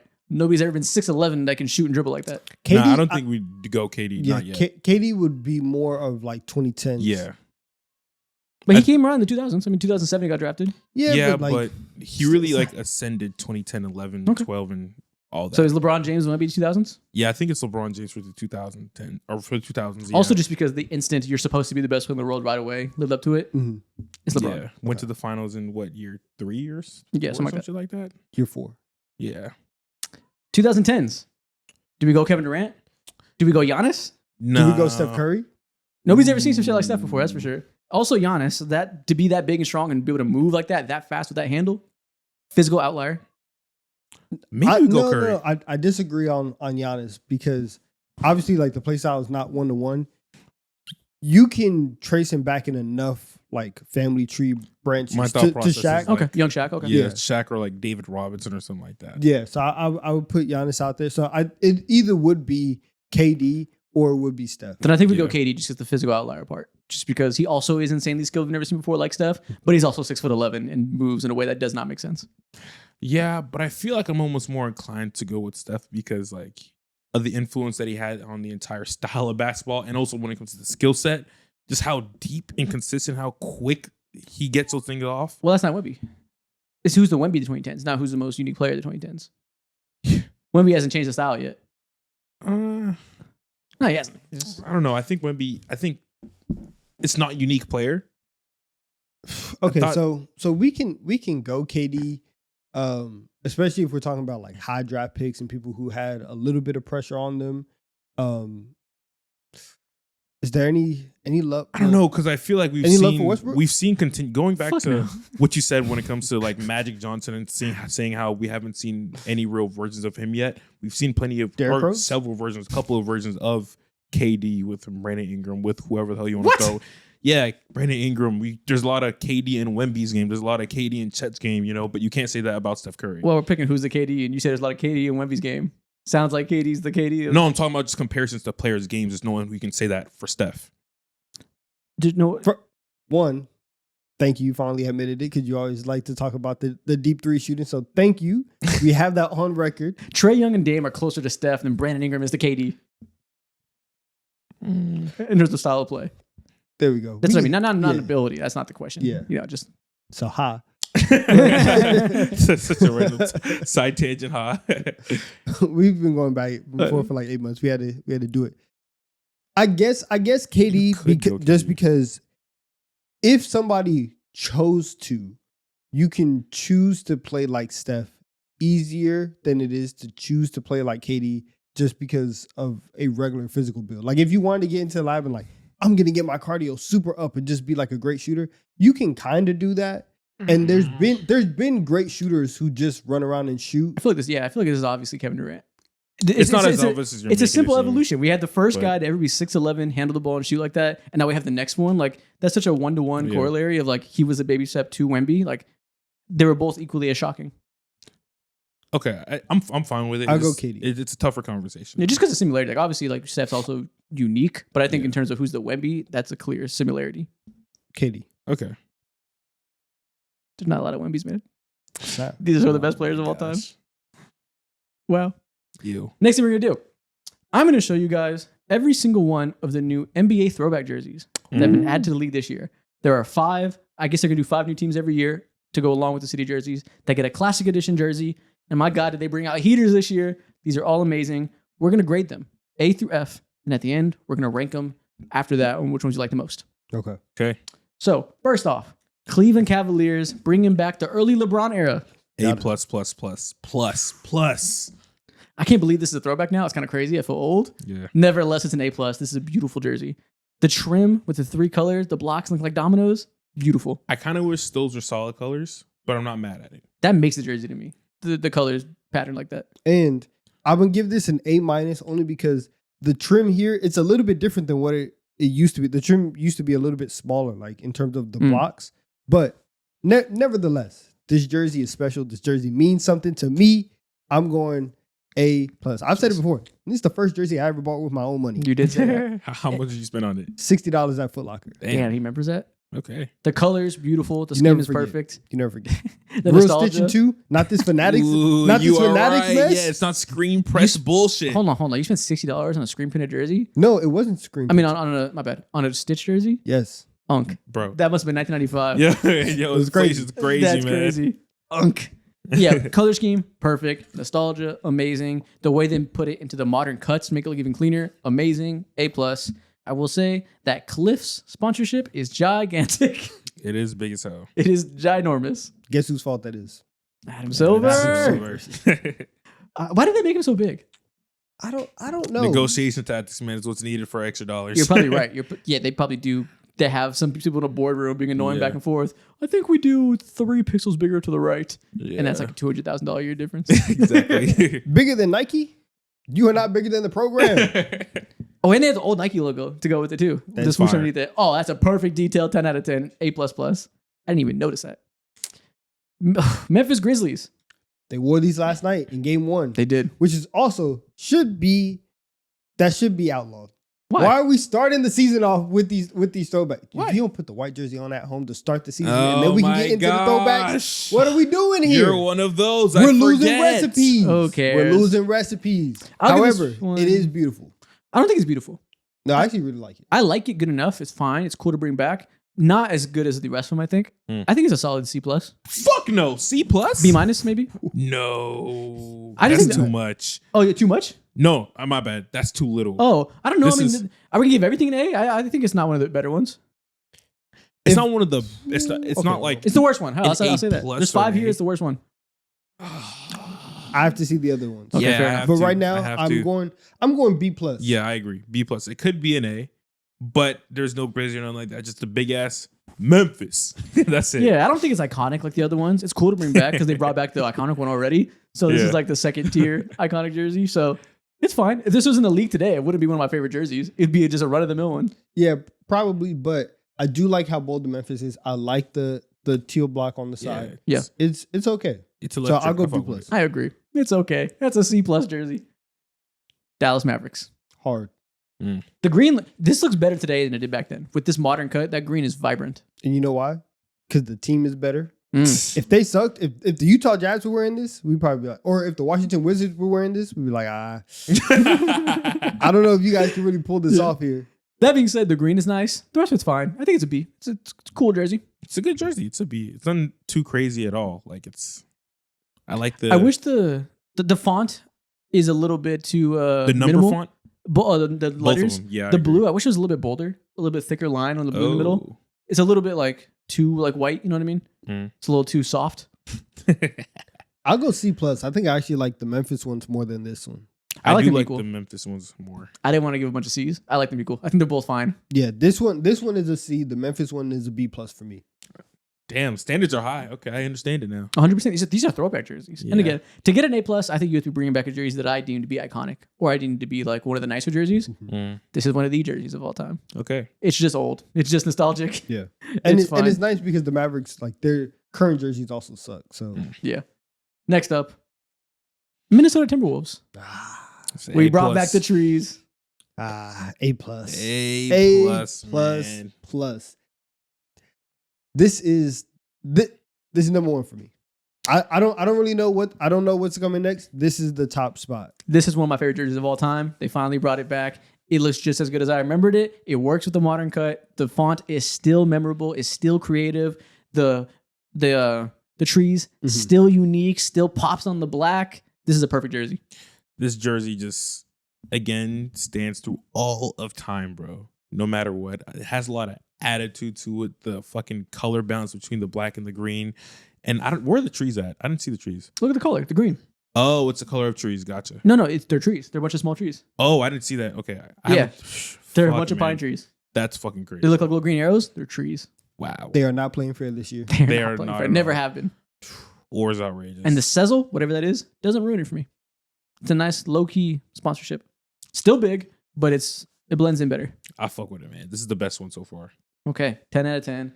Listen, also, you're putting it on Anthony Edwards and Jay McDaniels. Man, you could put on Jordan McLaughlin. Like this is still an A plus. You picked the most oralist player you could think I of. know. You could put on a small bald guy, and I still like it. Philadelphia 76ers bringing back the Allen Iverson era. Fuck, this is so tough. I think we have our third A. I think this is once again an elite jersey. I think they're going 3 for 3 on the great ones. Dude, so far this might be the best jersey now, man. I don't know. I think I like the Minnesota one a little bit more, but this is damn close. The level of detail to this and how creative they are, man. And it works. Like it lends itself so well to a modern jersey. And it's like the creativity. You don't have to it doesn't make you think about, or it doesn't make me look for details at all. Like, Look how it's much all that there. red trim pops. Mhm. Now, granted, it's just good color grading on the photo shoot. Maybe that's part of it. But that shit is vibrant. Dude, it's elite. Should they make this the primary? No, I think it looks old. I think it looks like a 2000 jersey, so it's a Yeah. cool throwback, but it looks dated. I think if it was your current jersey, you'd be a little unfitting. How do we feel about the crypto.com sponsorship? Subtle-ish. Yeah, it doesn't take away too much. Let me say that. It don't take away too much. I fuck with it. A plus. Does it bother you to see Paul George in it? I see you mulling over something. I don't know. Something just feels off. Like maybe it's not baggy enough. Right? maybe I just remember it being like triple XL, but I'm not sure. But it still is great. Mm-hmm. But I don't know. Something's missing that little sprinkle. But I'll go A still. Not enough cornrows. You're right. Damn sure not enough tattoos. You know there's not enough headbands. That is. You're right. There's not a single headband. That's what's missing. It's the headband. God knows there's not enough crossovers. It's the headband. Yep. It's not enough Pepe Sanchez. Ew. Now, that is all 5 they brought back this year. So you guys have graded them. We got 3 A's and a B- and a C-ish. Two middling ones, 3 elite ones, right? Now, I want you to rank them all 1 through 5. Okay. I feel like we can start off. Put the Mavs in 5. For sure. I like the Mavs a little more than Memphis Grizzlies, but to me, those are 4 and 5. I don't really care which order you do. Yeah, I think Mavs the are 5? Mavs are 5. Grizzlies are 4. Okay. Easily. So that's not really a debate, right? Those two are what they are. Yeah. Fair enough. Is there anything that stands out as 1, 2, and 3 that has to be there? For me personally, again, I don't like the outline of color blocks for the Cleveland Cavaliers jersey, so that might be 3 for me. The blue and the red, like the color scheme, those are the strongest colors. I think I might like that more than the Sixers. So my top 3 for me, I think I would go Minnesota, Cleveland, Philly. Okay, so. Do you want to go Minnesota number 1? Does that one? Is that the best one, or is it Anthony Edwards tax for him being the coolest one in this picture? It's Anthony Edwards tax, and who cares about it too? You'll accept the Anthony Edwards tax? They just have like You'll let the glaze flow through you? It is what it is, man. We all live in an economy. You got to be like good Samaritans and take part into it. In a This is glaze the tax. economy? Yeah, we got to do our part.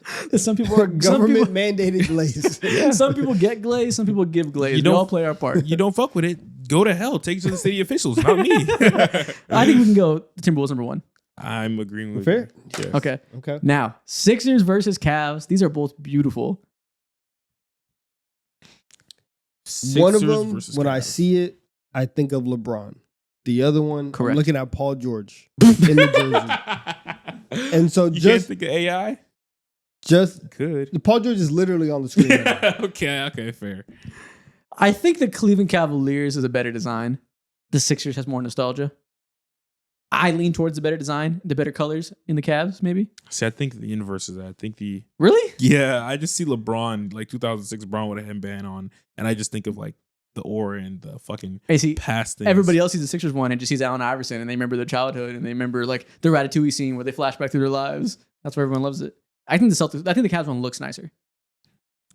I think Let's I'd rather have the Cavs at 3. Let's go Cavs. Let's Cavs go at Cavs at 2. I get outvoted. Yeah, take that to your Damn, glaze man. economy. Number 2, recession. we get the Cavs. Too much glaze. So there we go. Got Timberwolves 1, Cavs 2, Sixers 3, Minnesota. The bubble's gonna pop. Yeah. The glaze bubble's The glaze gonna pop. bubble's gonna pop. It's gonna be glaze everywhere. Grizzlies at 4. I almost said Celtics. I saw Kyrie and Green, Yeah. and my brain just fucking short circuited.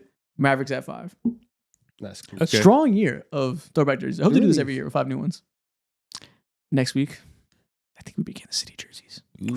I think they'll all be out. TD3 tradition. I think. Okay. Yep. I think we'll do another tradition. It's like Christmas.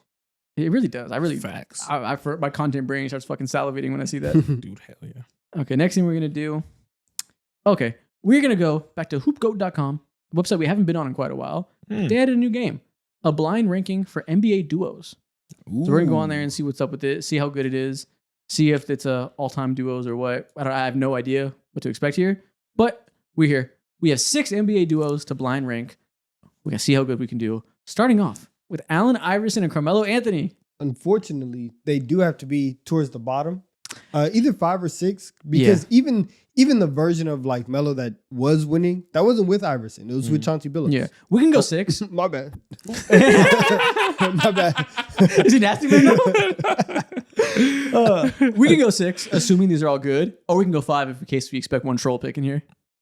Let's bake in a troll pick. Okay, I'm fine with that. We'll go 5, just in case it's like Kyle Kuzma and Lonzo or something. Davis and Flag. 5. They played together for 1 game and they lost. Oh, my bad. 6. They Yep. literally never won. 6. Do you want to bake in like what we expect? No. Any talent? Okay, just 6. Yeah, you are. No thought. Anthony Davis decides to play the 4 position, fucking up your career, your early career, Cooper Flag. Yeah, you're 6. Fucking up your career is a bit dramatic. But Hey, He's man, ruining him. it's overreaction. I'm doing we can my go job. 6. They've never won a game together as of October 23rd when we record And this. you're not wrong. Will Chamberlain and Jokic. Whoa. They Okay. didn't Wait. even play together. Okay. Okay. Putting people together. Now we're in Fantasyland. I guess This I is guess one. Fuck. What are we talking it's the about? greatest duo of all time. Yeah. Apparently. One, sure, why not? Curry and Green. Two. Two. Two, the best Yeah. duo that's actually existed in Yeah. reality. Would multiple champions change the course of history? Wagner and Banchero. Sounds like a four. Yeah. Everything's falling into place. Why is Chamberlain and Jokic on here? Why did this happen? This is hilarious. That's the troll pick. And then Williams and Shea. And you know what? That slots in perfectly fine. Yo, this is perfect, actually. I think we did an exactly right job. Yeah, look at us. How did we do this? Our score is 79 out of 100. What? How are they ranking? Oh, this? I think they expect Anthony and Iverson over Wagner and Banchero. I guess. And they Probably. maybe they expect Davis and Flagg over Anthony and Iverson. Hell nah. Hell nah. I mean, eventually maybe, but thus far, I don't know. Anthony and Iverson didn't do jack shit together, so it's not like it's a high bar. yeah, I guess. I like this though. We did good though. In my books, this is 100 out of 100. Where the hell did Chamberlain and Jokic come from? They're just dreaming. What's going on here? Why did we do Yeah, this? That's funny. I like that hoop. Okay. Chamberlain and Jokic, man. What a duo. I miss them together. Okay. We got to talk about who are the most unique players in NBA history at every single position. Hell yeah. So, actually, we'll take that. Never Mm-hmm. mind. Next thing we're going to do, we're going to do the forehead game. But this time, we're going to do it the same way we always do, where we guess a forehead player based on our headbands, but we can only ask questions not about basketball. Okay.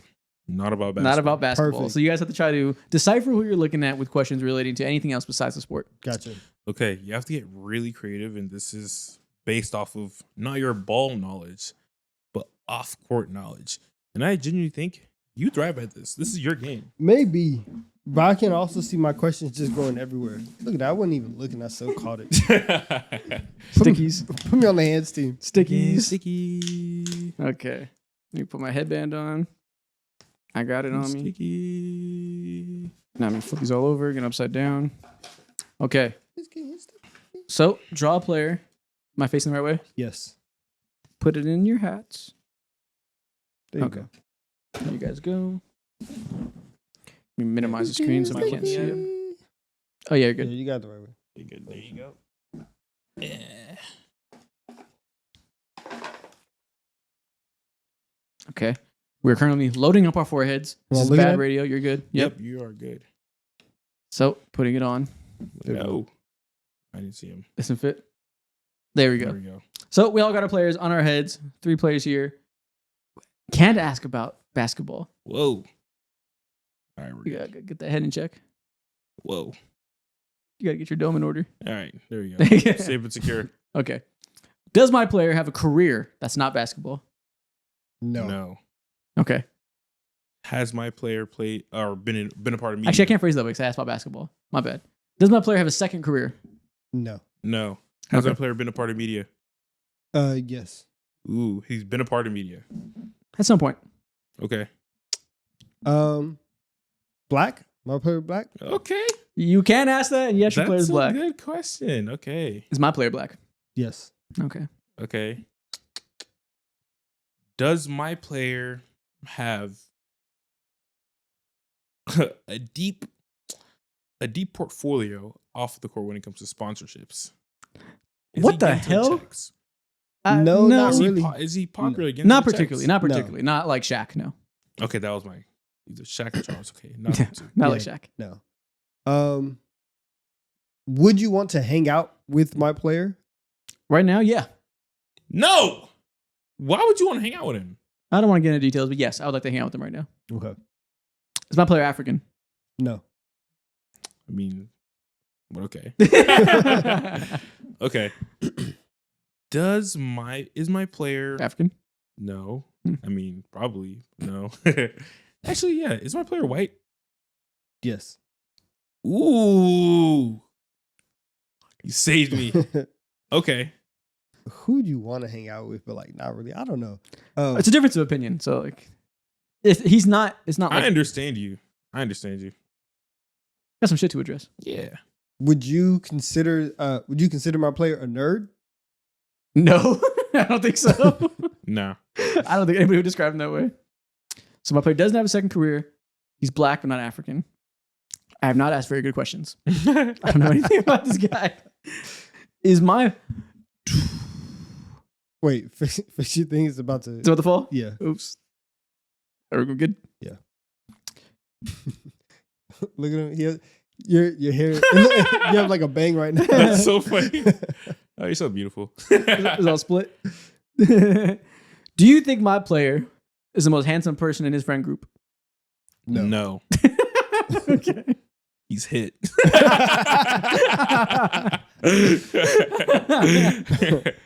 Okay. No consideration.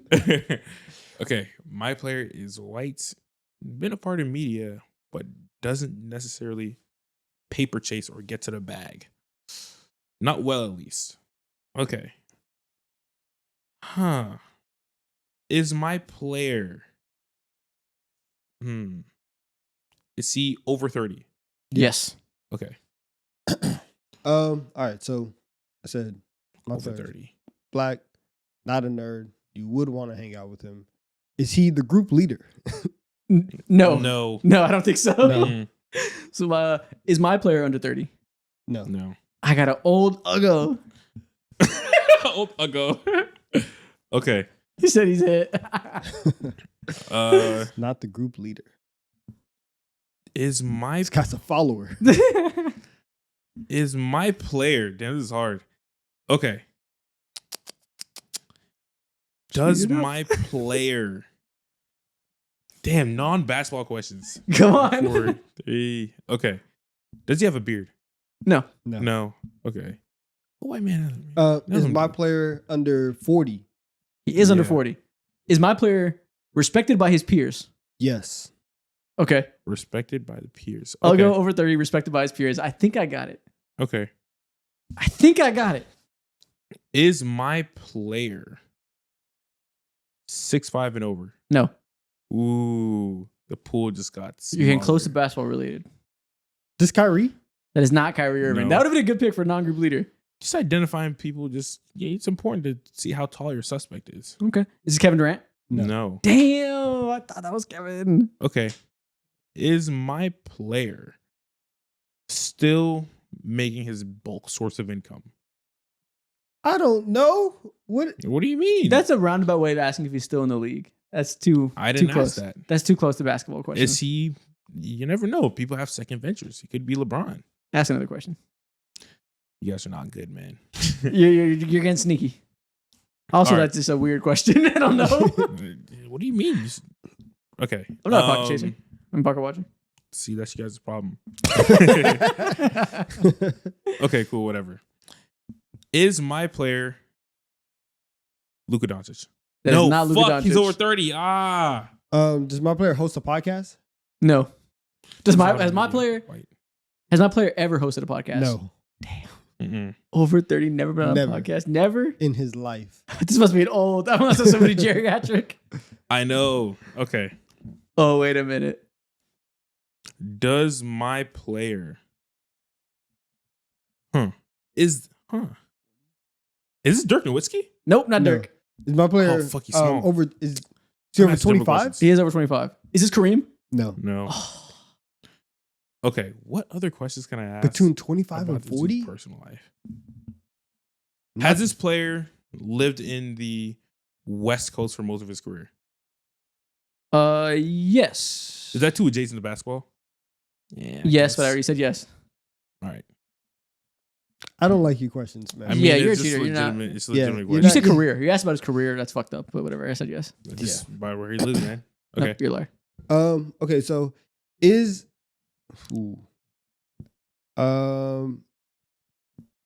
see, this is so hard. Yeah, it is. Yeah, because I have no idea Okay. like what questions to fall back on. But I will ask, is my player is he like popular on advertisements? No. He's notable in advertisements. He's notable in the advertising world, but not. Well, yeah, in but not general. common. Not. He doesn't do a lot of it. Yeah. I just threw you for a loop. That has nothing for you, but it's the truth. Is it Tim Duncan? I knew it was an old who doesn't be talking because you said no, he's never done a podcast. Cheater! I don't know how, but you cheated. All right. Sean the Dark. Is this Steve Nash? That is Steve Nash. Kill myself. do you know who that is? Kawhi? That's Kawhi. Kill me now. How did we all get at the same time? Oh my God. That's crazy. Yeah, I was like, listen, there's one very popular advertisement or lack thereof. That was funny as hell. Yeah, and when you asked, would you want to like hang around him or whatever, I said no. You said yeah. He's got some shit to address. I want to find out. He should. He'll teach you how to get to a bag. So I got some questions. That's fucking hilarious. Okay, last thing we're gonna do. Earlier we did the Wemby Glaze thing where we talked about the Wemby of every era, and you wanted to make it who's the most unique player instead of who's closer to Wemby. So now we're gonna throw you that bone. We're gonna pick the most unique player in NBA history at every position. The most unique player in NBA. So point guard through center, the most unique player, somebody that there's never been, and we can be different with this, right? It doesn't have to be just unique like the best legend ever. Nobody's ever been as good as him. Of course, those guys are unique. So we can get a style of play, body type, whatever that may mean. We can get goofy with this shit. Let's do it. Point guard. Muggsy Bogues. Ruggsy. Oh. I literally wrote Muggsy Bogues. I was like, nobody's ever been that small. Nobody will ever be that small again. No. You're right. 5'3"? No. There's a better chance somebody shoots like Steph Curry or is 6'9" and passes like Magic than there is that somebody will be that small. 5'3" in that. And had a long career. It wasn't just like, oh, he played 2 games, like like fun trivia. He had a career. We might get a 10-foot player before we get another 5'3" guys in 10-year career. And you're not crazy for saying that at all. They keep growing. We're getting there. Shooting guard. I think we cheat and go Nate Robinson. Go another small guy that just will not exist. To be that small and that bouncy is insane. Nah, I can. I don't know. But okay, we already want one small. We don't gotta filter too many smalls. Yeah, we're just making the smallest. Of all time. Which that Loki, small and big. I think Andre Roberson is the last of his breed. It's been years since we've seen someone like that. It's never happening again. But there was 1,000 of them before Andre Roberson. There was, but he was the last of his breed. But okay. But I mean, even in this era, like if you said like Matisse Thybulle or something like that, we're like, fuck that Jared Vanderbilt. There's guys who can play defense and can't shoot. Okay. Again, isn't a shooting guard? Jason Williams? No white boy's ever had that much flair. We've never seen a whiteness to sauce ratio quite like that. And the sauce it's a long lasting sauce. And he really never got lost in it either. And he could have.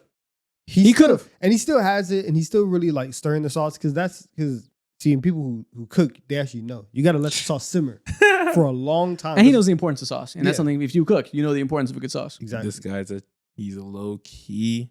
That's how you do it. That's how you do it. Do we like Jason Williams on this list? Do you want to go somewhere else? Shooting guard is the hardest one for me to find unique players. Yeah. They're all like so duplicative when it comes to certain skill sets. So it's like, how can you... Do you have anybody that you think fits the shooting guard label that deserves to be on there better? So, okay, when I think of shooting guard, honestly, it's just because it's not going to happen anymore. And a lot of people did play like him also, but like a Rip Hamilton, where like you're just never going to see anybody run around for mid-range jumpers like that. Mm. He's up there for sure. Because even back then, there's always a mid-range jumpers. Not to that degree where that's all he's focusing on, not a single three-pointer. Yeah. We could go Rip Hamilton if we don't want to cheat and put Jason Williams. Also, nobody... Jason Williams is not plus nobody wears face masks like consistently anymore. Unique look. Yeah, okay, that is true. It only happens when you actually break your face. He's stuck with it. Yeah. And that is a very singular look. Okay, you decide. Rip Hamilton or Jason Williams? Let's go Rip Hamilton. Okay. Sorry, Jason. Small forward. We can go Kevin Durant. Obviously, LeBron's unique. Now, we've seen duplicates of Kevin Durant before. My question is, have we ever seen a duplicate of Kyle Anderson? Has there ever been somebody that motherfucking slow? Oh, and still, like that unpredictably. Answer me as that. A player. Ooh. Are you more likely to see another Kevin Durant or another Kyle Anderson? These are real questions. This is discourse that needs to be had, and you guys better make a decision that I like. What a carefully asked question. I will also accept Andre Kirilenko if you want to get nerdy. Shawn Marion? Okay, in terms of what? Like a goofy jumper? Nah, we'll forever see. I mean, jumpers. but also like just on the court, Shawn Marion also had like all the versatility and everything like that. And he had the weird jumper that probably puts him over the top of AK-47. Yeah. Is the answer Kevin Durant? Do we just go KD and keep it pushing? Probably. We also have to get one good player. Okay. Yeah, okay, Kevin Durant. Power forward. Obviously, no one's ever done a shit like Giannis. Moving like that. Well, we think kind of said Baby Shaq earlier, so maybe Giannis is kind of too similar to Young Shaq. I mean, kind of. Okay. To me, it's got to be Draymond Green or Dennis Rodman. To me, it's probably Draymond Green. To be that level of defender, undersized defender, while also being an elite passer and a good enough shooter, and also being insane in the membrane and being able to beat the shit out of people.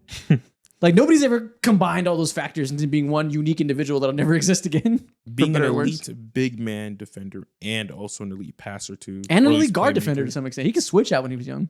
Yeah. Along those lines, Charles Barkley. Zion.